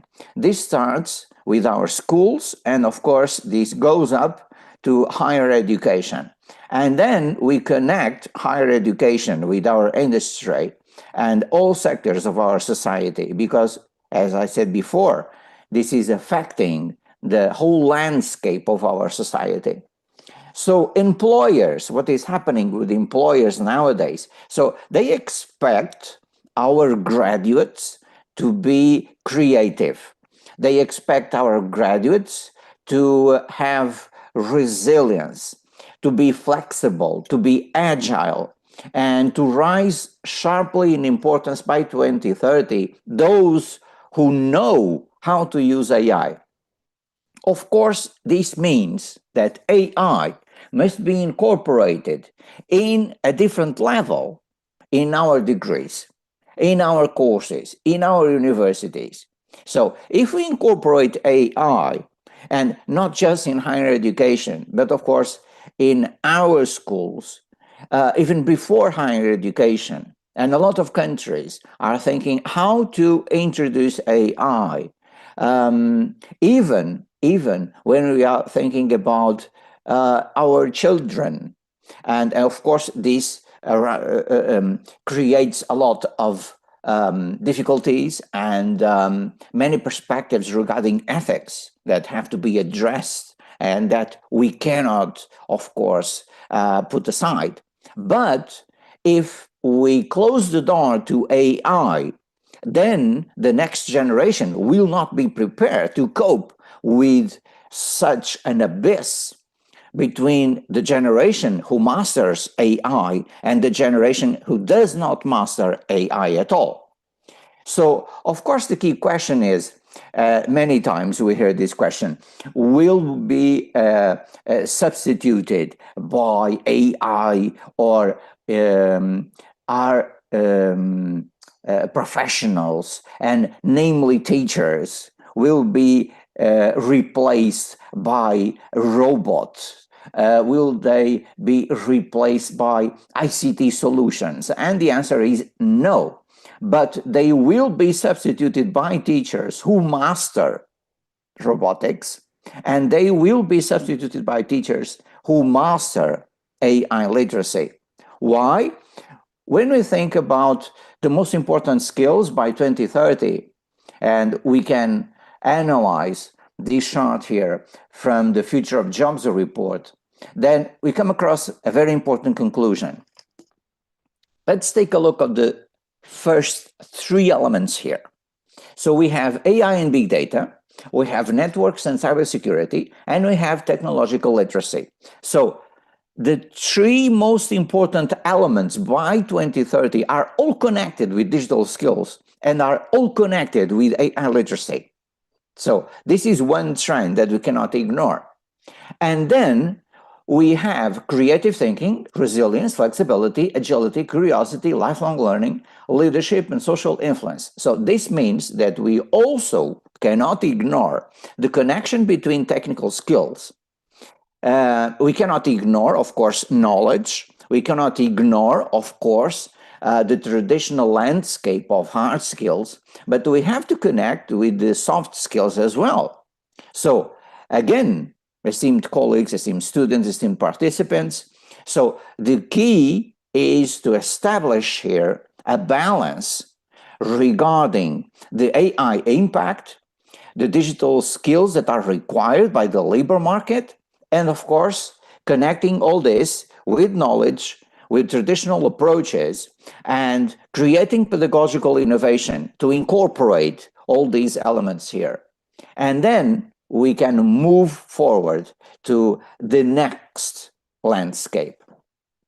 And the next landscape, my friends, is about 6 major differences that we are analyzing today. As we speak, the World Economic Forum has been telling us what to do, not just in our future, but regarding our present. So first of all, we have to think about these 6 core elements.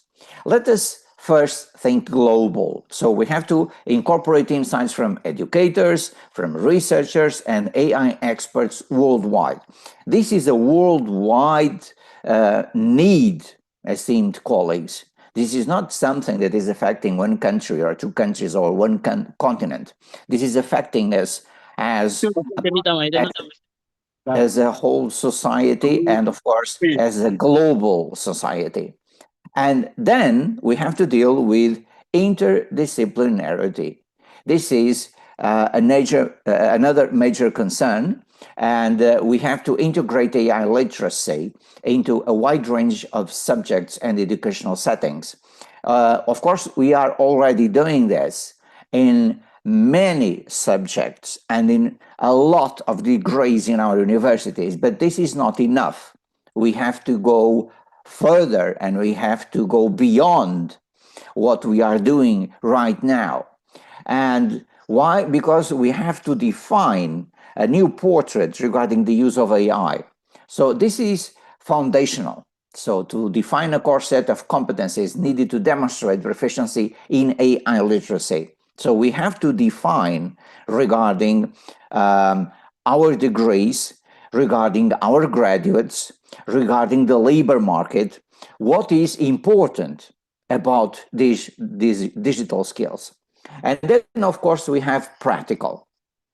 So how to make AI literacy manageable and attainable in various classroom contexts. So this is very, very, very important.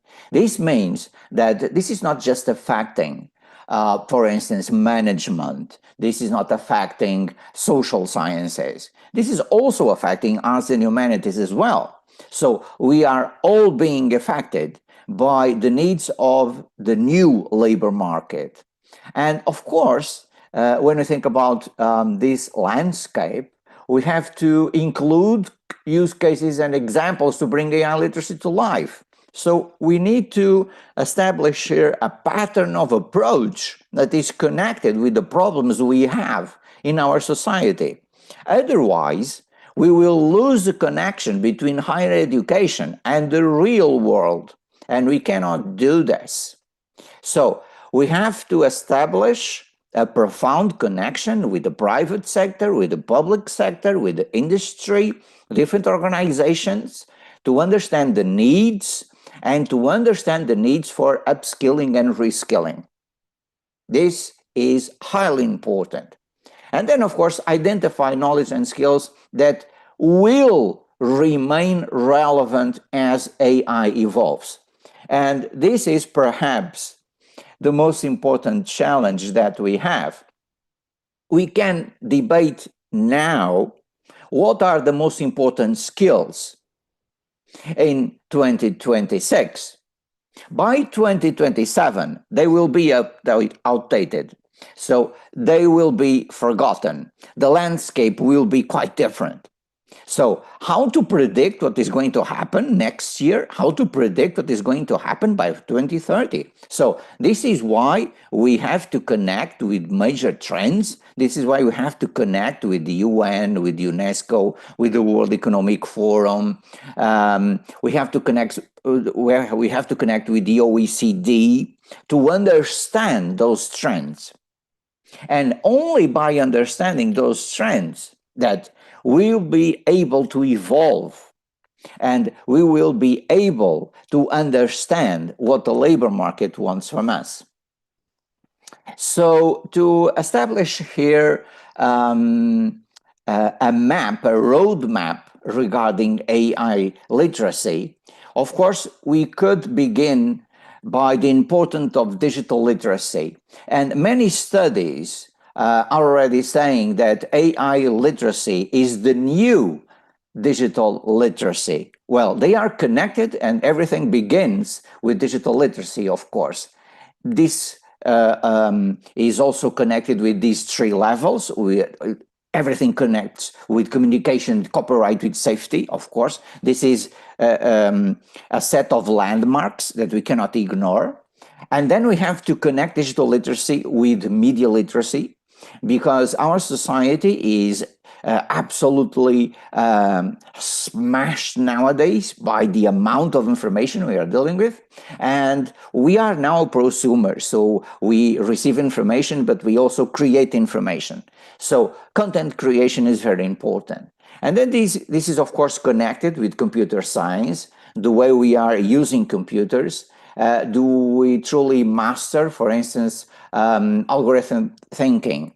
Do we truly master the use of AI in an ethical way? So this means that we have to analyze benefits and risks. And do we do this in our daily lives? And the most important question is, are our students aware that AI is all about ethics?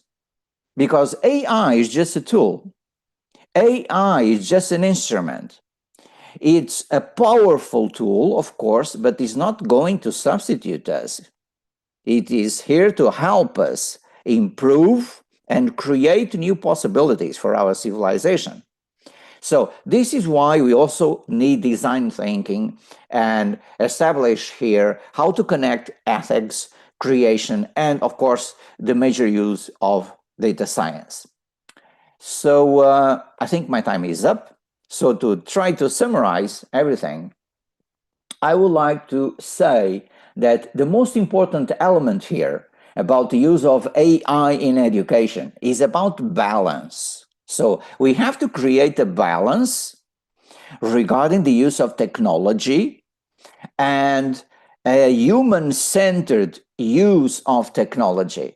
This is very, very, very important. So when we think about how to establish here this connection, we have to think about the labor market, we have to think about the workforce, we have to think about our degrees and our graduates. So are we giving our graduates all the tools that are required for them to be successful? This is a very important question for us all in our universities. And we all have to work together. So this is why conferences like this one are so important, to share best practices, to share case studies, to share new trends, and to make everyone understand that AI is something that is already here, that we have to embrace, that we have to know more, and we have to establish AI as our first priority regarding education in this 21st century. So, esteemed colleagues, esteemed participants, esteemed students, it was indeed a great pleasure to be here with you today, and looking forward to connect with you with this Q&A session. Thank you so much. Many thanks, Professor, for the wonderful presentation. We now move to the question and answer session. We have had 2 questions in the Zoom chat box, but I still warmly invite the other participants who wish to address questions or maybe give comments related to today's discussion. Please kindly use the raise hand features in the Zoom, or you can type again your question in the chat box. Professor, for the first question from Mr. Abian. In today's rapidly evolving digital landscape, the role of artificial intelligence in shaping information has become increasingly significant. How does AI contribute to the spread of misinformation and hoaxes during global conflicts? And what impact does this have on the stability of societies worldwide? It is indeed a very important question, because AI has two sides that we have to address. On one hand, we have the landscape of possibilities. So we have new horizons regarding the use of AI.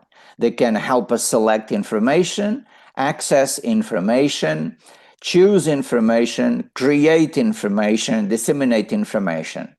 But on the other hand, AI also gives us the power to use information and create information without respecting the most important rules that are connected with the use of information itself.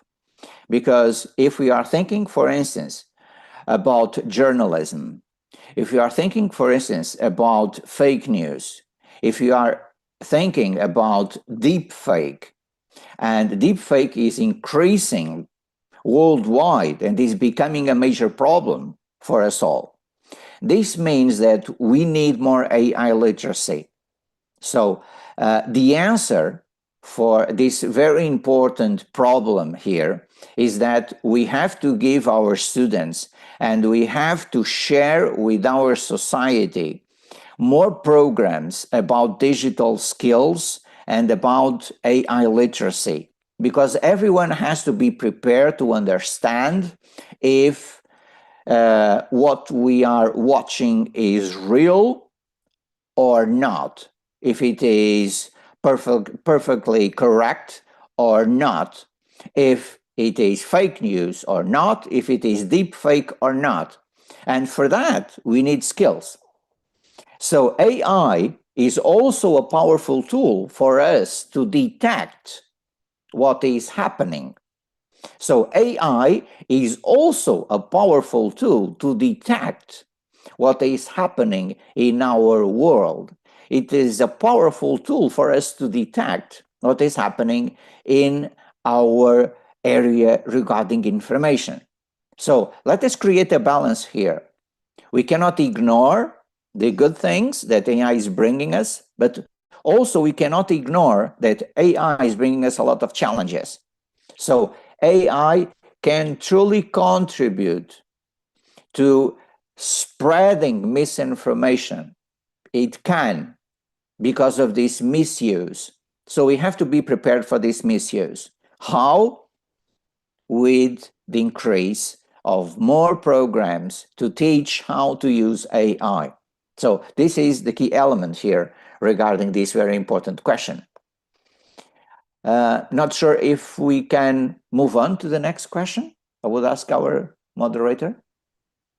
We still have a little time, sir. Okay, thank you. So we have here a very interesting question. How can higher education prepare students to face major changes in the job market? Well, I truly believe that this is our priority in higher education, that is to understand the job market. So we have to connect with the job market. We have to listen to employers. We have to listen to industry. We have to listen with different representatives from different professions.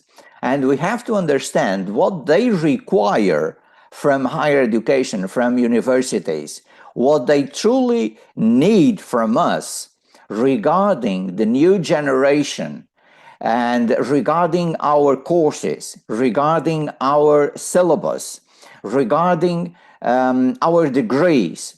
So when we connect with the job market, we will have more possibilities to give our students the tools they require to be successful. So the key answer here is connection.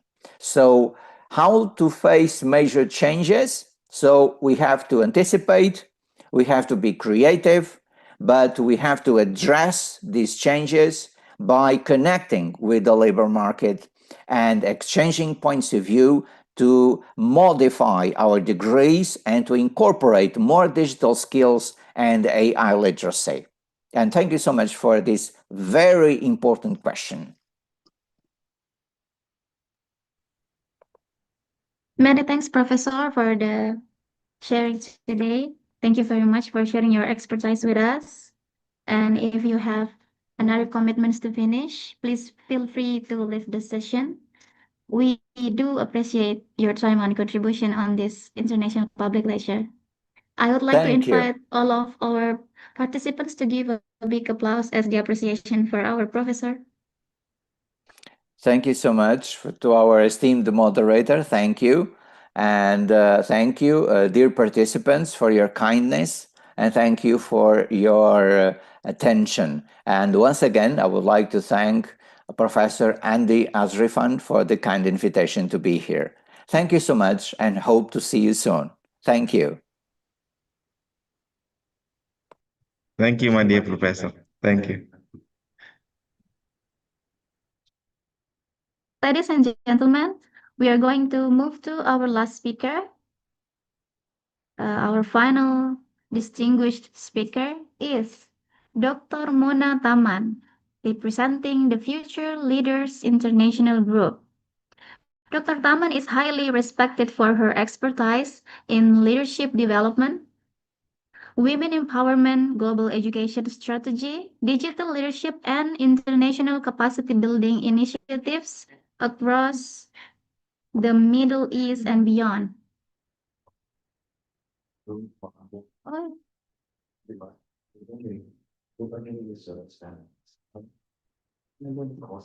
Pas ice breaking dulu.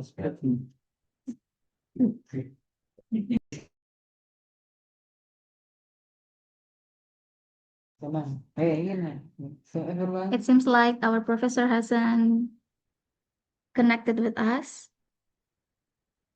We would like to kindly invite all of you to watch a video promotion from our beloved institution. Happy watching, everyone. Di era di mana perubahan adalah satu-satunya kepastian, siapa yang akan memimpin masa depan? Hanya mereka yang menolak menjadi rata-rata. Kami membangun mentalitas superior, standar akademik tertinggi, integritas yang tak tergoyahkan. Cerdas bukan hanya tentang teori, ini tentang adaptasi. Menguasai teknologi, membaca data, dan memecahkan masalah kompleks dengan solusi smart. Namun, keunggulan sejati diukur dari dampaknya. Kami hadir untuk memberdayakan, mengangkat ekonomi, menegakkan keadilan. We empower the community. Jadilah bagian dari generasi baru. Institut Andi Sapada. Superior, Empower, and Smart.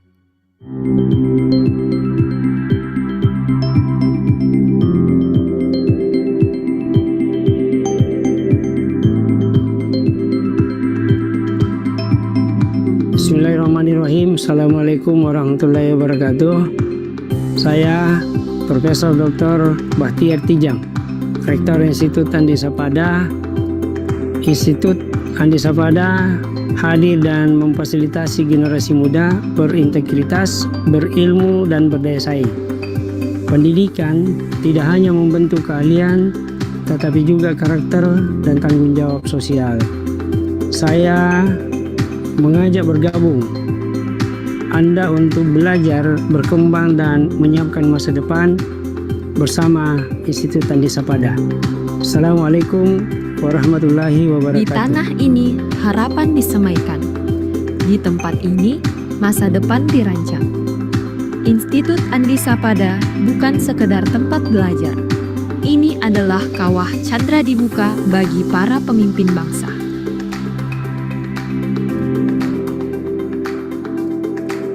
Berpegang teguh pada 3 pilar utama: superior dalam kualitas, empower dalam pengabdian, dan smart dalam inovasi. Kami bertekad melahirkan lulusan yang tidak hanya siap kerja, tapi siap berkarya. Menghadirkan pendidikan tinggi yang inklusif dan berkualitas. Institut Andi Sapada terus bertransformasi menjadi pusat peradaban ilmu pengetahuan di Sulawesi Selatan dan Indonesia.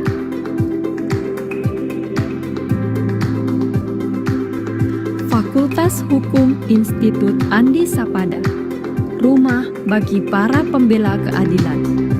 Kami mencetak praktisi hukum yang berintegritas superior dan tajam dalam analisis.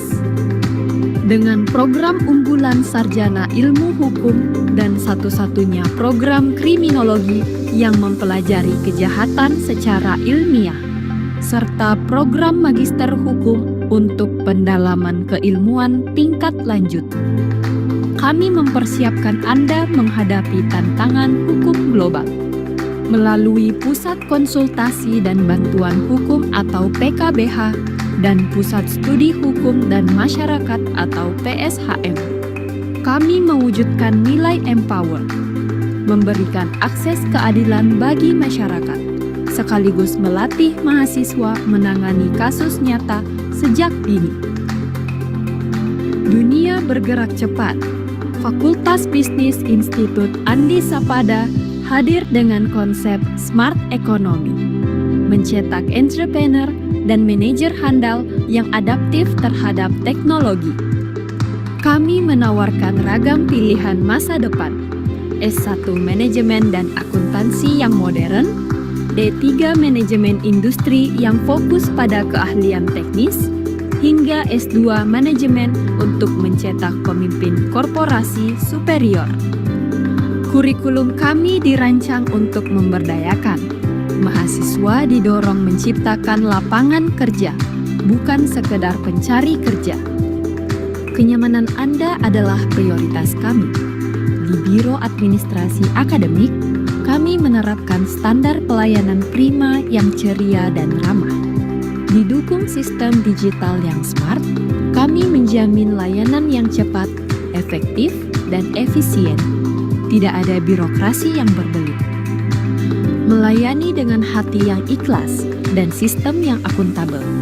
Karena kami percaya administrasi yang rapi adalah awal dari kesuksesan studi Anda.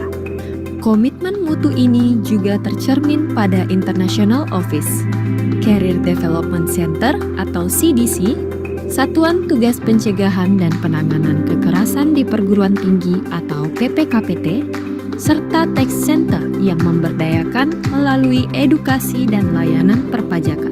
Seluruh proses ini diawasi oleh Badan Penjaminan Mutu atau BPM dan Lembaga Penelitian dan Pengabdian Masyarakat atau LP2M, memastikan Institut Andi Sapada tetap menjadi perguruan tinggi yang superior dan terpercaya. Kepemimpinan bukan hanya tentang jabatan, tapi tentang tanggung jawab. Melalui organisasi mahasiswa, sinergi antara BEM Institut, BEM Fakultas Hukum, dan BEM Fakultas Bisnis menjadi motor penggerak aspirasi mahasiswa yang kritis dan konstruktif. Di tingkat program studi, fondasi keilmuan diperkuat oleh himpunan mahasiswa, mulai dari Himpunan Mahasiswa Program Studi Manajemen yang mendorong mahasiswa untuk berpikir strategis dan mampu mengelola sumber daya. Himpunan Mahasiswa Program Studi Akuntansi sebagai ruang penguatan kompetensi akuntansi dan keuangan, serta Himpunan Mahasiswa Program Studi Manajemen Industri yang berfokus pada pengembangan sumber daya manusia yang relevan dengan kebutuhan industri. Kami mengasah tajamnya pikiran melalui unit kegiatan mahasiswa intelektual dan debat Andi Sapada, serta menjaga luhurnya budaya lewat unit kegiatan mahasiswa seni Petanani Andi Sapada. Ketangguhan fisik dan mental ditempa di unit kegiatan mahasiswa olahraga. Kegiatan alam terbuka pada unit kegiatan mahasiswa pecinta alam. Sementara kemandirian ekonomi dibangun melalui unit kegiatan mahasiswa kewirausahaan. Di Institut Andi Sapada, setiap bakat memiliki panggungnya sendiri untuk bersinar. Inilah tempat di mana impian divalidasi, di mana setiap potensi dihargai, dan setiap prestasi dirayakan.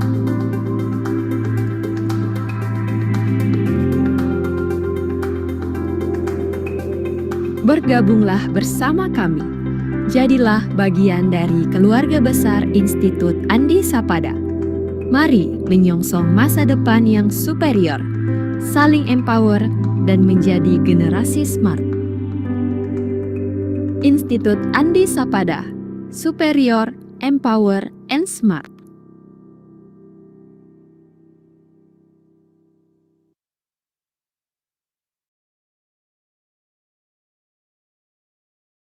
Di era di mana perubahan adalah satu-satunya kepastian, siapa yang akan memimpin masa depan?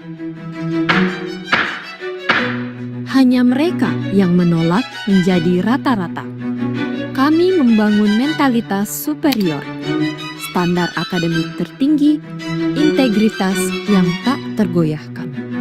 Cerdas bukan hanya tentang teori, ini tentang adaptasi. Menguasai teknologi, membaca data, dan memecahkan masalah kompleks dengan solusi smart. Namun, keunggulan sejati diukur dari dampaknya. Kami hadir untuk memberdayakan, mengangkat ekonomi, menegakkan keadilan. We empower the community. Jadilah bagian dari generasi baru. Institut Andi Sapada. Superior, empower, and smart.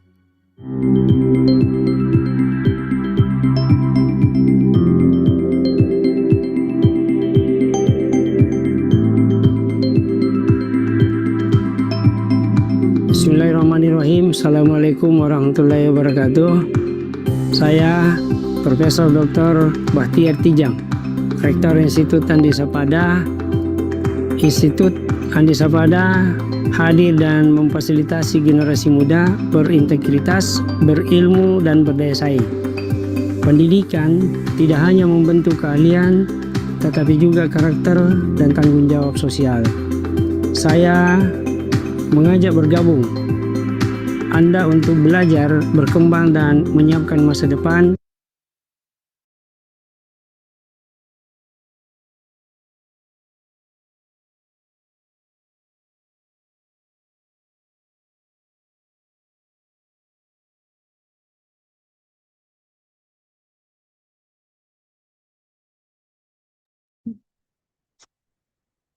Assalamualaikum, my dear Professor, Professor Dr. Monataman. Thank you so much for your coming.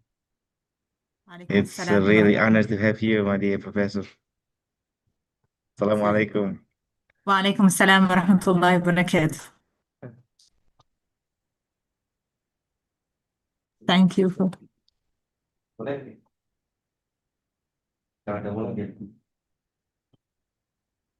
Assalamualaikum warahmatullahi wabarakatuh. وعليكم السلام ورحمة الله وبركاته. Ladies and gentlemen, let's welcome our fourth speaker. Our final distinguished speaker for today is Dr. Mona Taman, representing the Future Leaders International Group. Dr. Taman is highly respected for her expertise in leadership development, women empowerment, global education strategy, digital leadership, and international capacity building initiatives across the Middle East and beyond. Pardon me, Professor. Let me inform you that the time for presentation will be 25 minutes, and we will have 5 minutes at the end for question and answer session. The time is yours.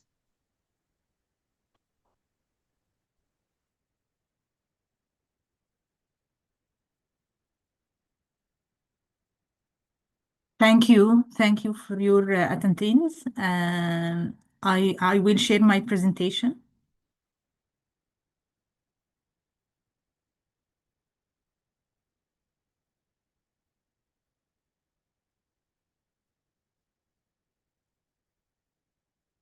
Is my presentation visible now? Is my screen visible now? Yes, Professor. Very clear. Thank you. Start now, okay? Yes, please.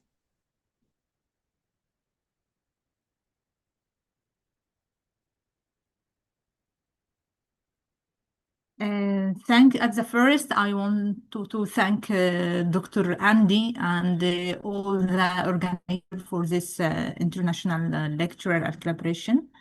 My presentation is about artificial intelligence and scientific innovations and how artificial intelligence help to grow up and create innovation projects and innovation in learning and innovation in scientific. So I will share this reads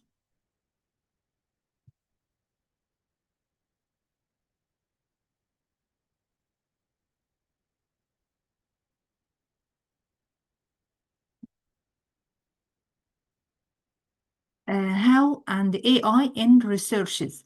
How the AI research help in emerging developments, and what is the best practices, methodology, theoretical and technological advances in computing research and information and networking security. So at the first, I participate as a reviewer and as a professor in many research or AI implementation in scientific research. The first research or the first important part for applying AI in scientific research in healthcare. Now, at this time, AI is very important and very useful in applying AI in research and in healthcare. This research developed a deep learning system specifically designed for automated detection and categorization of spinal disc herniation using MRI data for identifying and categorizing spinal disc herniations for MRI by utilizing deep learning in this is deep learning. Deep learning is a part of AI.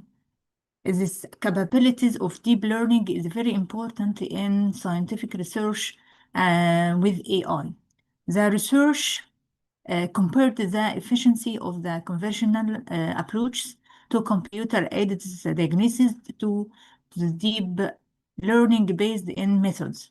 In addition to surveying the hypothesis framework, clinical help by assigning its ability to help relation in deciding the right course of treatment. This is the important or the useful uses for AI. So with this or with applying or by applying such deep learning system into the therapeutically used tools, radiologists can use it to correctly diagnose and classify spinal disc herniation for MRI data. The variable inspection of such this is system possibility work interactive or indicative integration treatment also for treatment, not for detection or just for detection. No, it is for also in detection, indicative interaction, treatment arranging and patient results. This is important because the accuracy of AI is is high accuracy for any research. By denigrating the efficiency of deep learning techniques is improving the diagnosis and treatments for of spinal herniated of discus. This is after applying the AI module in this case. The research contributed to the advancement of computer-aided medical image and analysis. This study can possibly can change the area of spinal disc herniating discovery and added the development of PC-supported examination of clinical. We see that learning, we see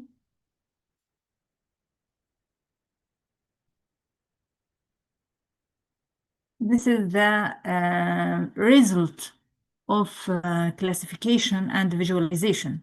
This result or this images by AI module. When apply, in this case, the module which we design by AI and the deep learning, the result is very accuracy or more accuracy and help the patient to help to get the more result and help in treatment. This is an example for deep learning algorithm in using in research or scientific research in part of or in a factor of a score of healthcare. So deep learning algorithm have changed in recent year the diagnosis of medical imaging by offering outstanding result in automated detection and classification operation. Conventional computerized diagnosis approach can directly learn specific pattern and characteristic from huge data set. So the research aims to develop computerized method for detecting and classifying spinal disc herniation for MRI. We found a lot of useful data, a lot of we reduced the time we received to the high accuracy results in medical healthcare by using, so allowing the quick patient treatment and better outcome. This is the benefits of using or computerized approach with AI or with deep learning. In this case, help allowing a quick patient or quick treatment and better outcomes. The next case or the next example for using the AI in innovation or research, the automated diagnosis of diabetic retinopathy using VGG. So we found that with AI, it can, this case in eye, automated diagnosis of diabetic potentially using VGG, mobile net, and multi-head attention. Automated diagnosis of diabetic potentially a condition that affect millions of people with deficit and can lead to vision loss if not detected early. In these cases, many people, a lot of people can't detect this point or this vision, or also lose his vision with low accuracy of detection in this point. In this project, that is a research, scientific research, we're applying deep learning and the AI In this project, I averaged VGG16 and YNet model combined with multi-head attention to create a highly efficient system to detecting the presence or absence of debit repetition from retentional image. This deep learning-based approach minimize human error. This is the important benefit for using AI and deep learning, and also accelerate the diagnostic process and assists healthcare professionals in making accurate and timely decision. And this also important benefit is timely decision or speed decision to assist healthcare professionals. We found that the accuracy is 29%. 29, this is high accuracy for this project. The next example for using deep learning in innovation research, so knee authorities classification using expression with attention. This is the case if we apply deep learning project on knee authorities classification using advanced CNN, arch-like exceptions, mobile net, and attention-based. This example, we see that is the image with this image knee authorities classification. By applying deep learning, we find the results. This is the normal and outstanding result. A lot of cases, a lot of examples, a lot of research in applying AI and deep learning in we find that smart hospital in Germany. I will share for you this video. This is a smart hospital in Germany.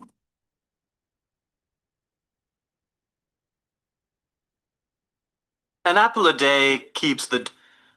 I will share the sound.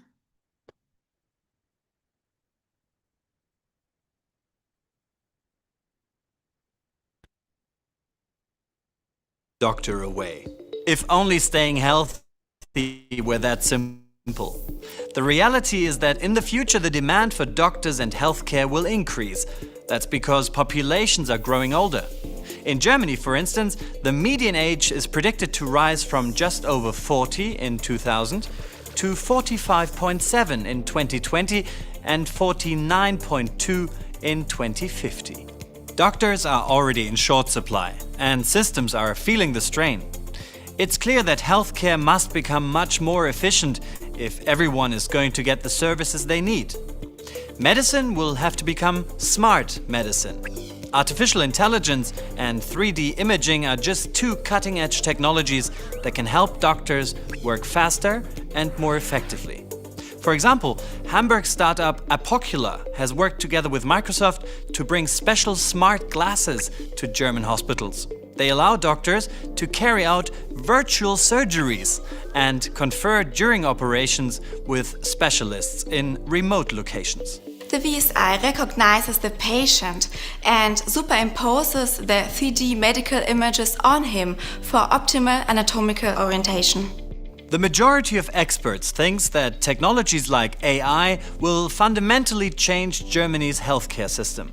And business consultants McKinsey found that digitalization could have saved the German healthcare system 34 billion euros in 2018.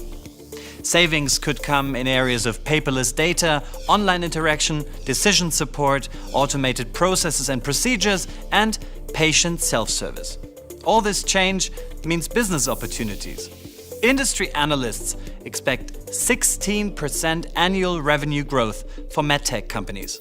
And the digital health market will have an estimated volume of 187 billion euros by 2020. Market entry options in Germany are better than ever before, because with the new Digital Care Act, it will become easy idea for digital health solutions to get implemented into the statutory health insurance system. There will be a fast track for medical app so that they can be prescribed by doctors and then reimbursed by health insurance companies.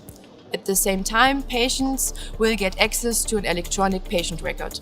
But never fear, technology will assist physicians, not replace them. And apples are still good for you. Thanks for watching. Hit the like button if you found this video we interesting. see that how artificial intelligence, how mixed reality, how technology have to improve the results of healthcare.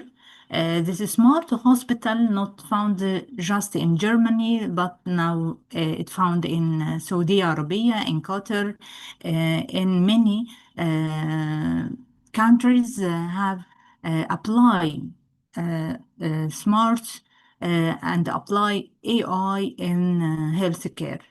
This is the future because the deep learning and health and artificial intelligence can improve the outcome and improve the results of innovation. Now, this video for about how we can use augmented reality in education and how students become innovative and teacher become innovation or apply innovation in education for teaching their students. In augmented reality, we convert the learning to be funny learning, to be interactive learning.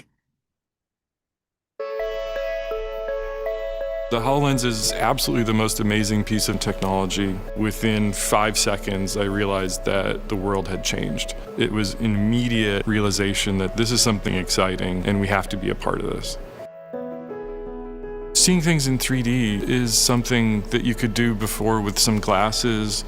The thing that the HoloLens gives you is the ability to walk around those 3D objects and to really experience them as if they're in the room with you. It is augmented reality, it is mixed reality. And what that means is I still see you, I still see this room and everything around me, but the digital content is inserted into the room as if it's actually there. As a teacher, I can see what they're all looking at.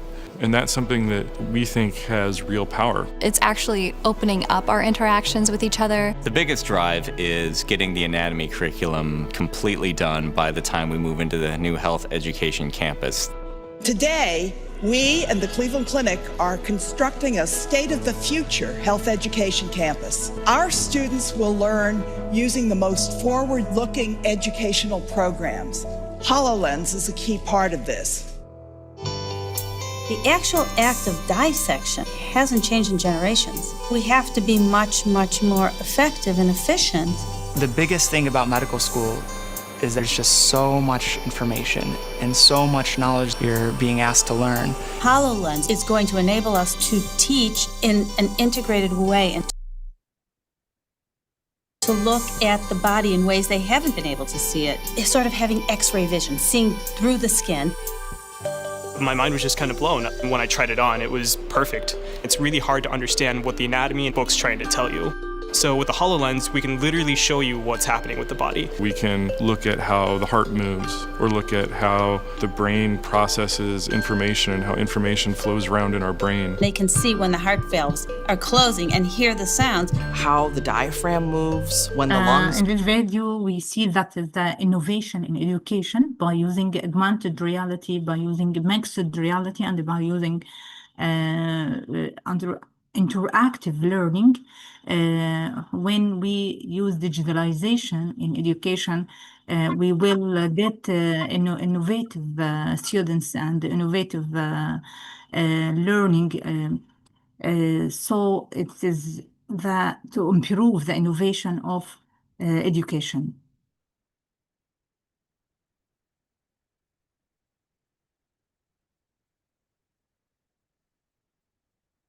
The next or the third part on fear of scope on using AI also in agriculture. Now we see AI implementation in agriculture is very, very important, and we see that the large scale for using agriculture or AI in agriculture. This example for a project with my students. This project for using drone and robot for detecting the diagnosis of plant and cutting it. Uses short bursts of man-made electrical lightning strikes.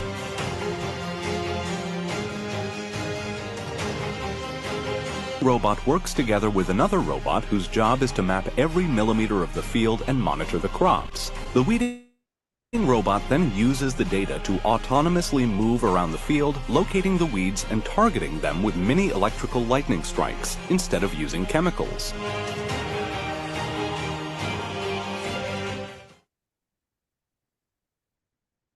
Uses short. This project is what is the agri-drone. This an project for my students. Agri-drone is an crop monitoring system utilizing a compact drone equipped with a high resolution camera and AI-powered image analysis. This real-time data enable early diseases detection, improve the crop breeding programs, and through informed selection, and reject and also the precise resources and allocation for optimized yield.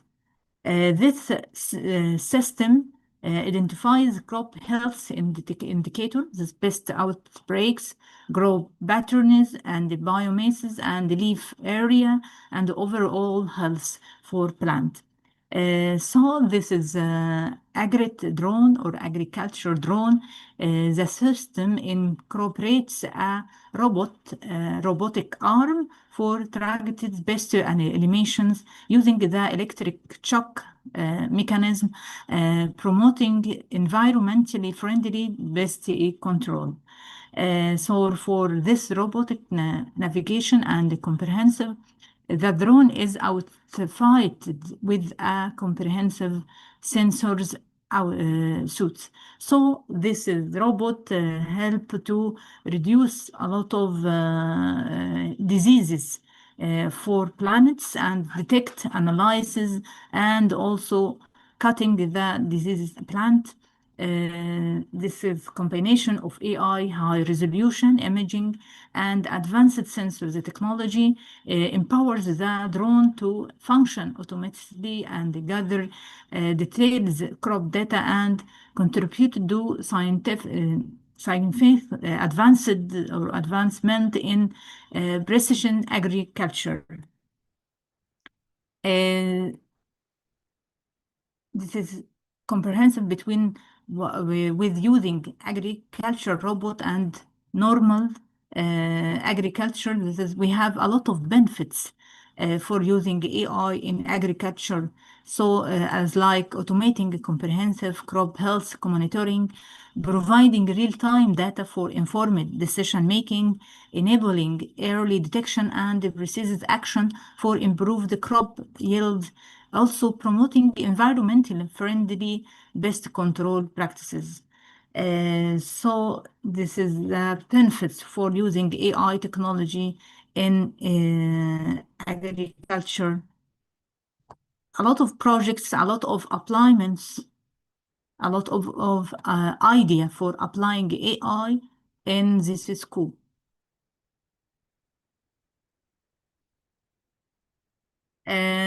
We see a lot of projects, and in this time that is applying really in real time, applying AI in innovation, in innovative project in a lot of or in different scope, in education, in healthcare, in agriculture, in business, in designing, in a lot of using for AI or AI implementation in our life. I hope my presentation is useful for you. Thank you for your attendance.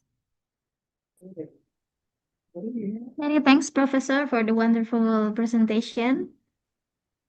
Now we are going to move to the question and answer session. We have had one question in the Zoom chat box, but I still kindly invite other participants if you want to give another question or comments related to today's discussion. Please kindly use the raise hand feature of Zoom. So the first question, Professor, is from Ratu Azahra, Indonesia. What are the main challenges in implementing AI in healthcare, especially in developing countries? Okay. The challenges in using AI in healthcare is the cost. The cost of AI. This is the heads. But if the student, if we apply teaching AI in all part of education, in all scope of education, in all faculty, for example, faculty of health, of medicine, must teach AI. So the students apply this AI in project in this in the faculty. So I see that as if all students in all faculties teaching, learning AI and create project in AI in their school, this will reduce the cost of AI.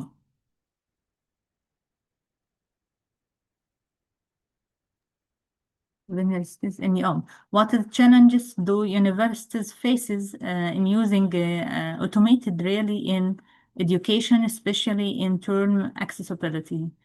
There's no challenges, but when we applying AI in universities, it used a high internet connection, use two devices in lab or computer lab to using AI. This is the tools which we want to apply AI in universities. For augmented reality costs, for applying augmented reality, also the cost for the lenses.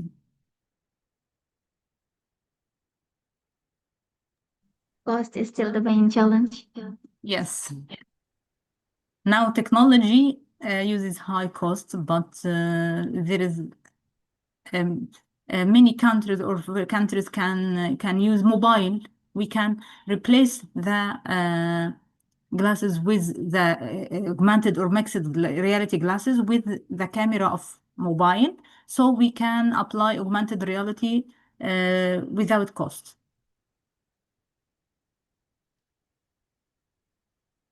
Thank you, Professor, for sharing your expertise with us today.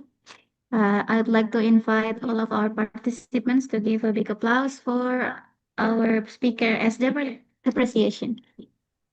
Thank you. Thank you.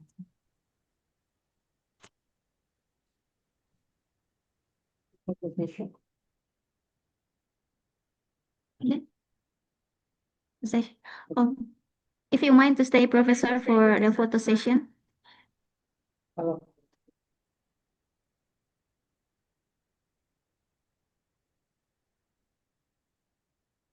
We are going to capture on count 3. 1, 2, 3. Is the second slide available? Now for the second slide. 1, 2, 3.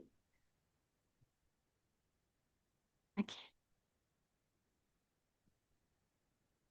Many thanks, Professor, for your time and contribution in this international public lecture today. Thank you very much. Goodbye. Thank you. Shukran, my dear professor. Thank you, Dr. Andi. Thank you. Assalamu alaikum. Assalamualaikum warahmatullahi wabarakatuh.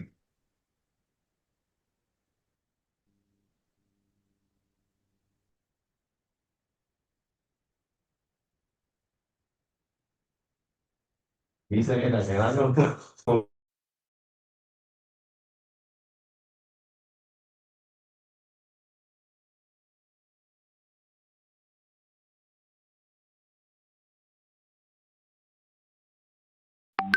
Thank you. Respected speakers, my fellow participants, ladies and gentlemen, this is the end of the session 2 of our international public lecture. On behalf of the moderator team and organized committees, I would like to extend our deepest appreciation to all speakers for sharing their valuable expertise, and also for the participants who have given questions with us. May today's forum inspire future innovation, interdisciplinary collaboration, and transformative partnerships across the nations. We do hope to see you again in the future events. Thank you, everyone. Wassalamualaikum warahmatullahi wabarakatuh. Waalaikumsalam warahmatullahi wabarakatuh. Waalaikumsalam warahmatullahi wabarakatuh.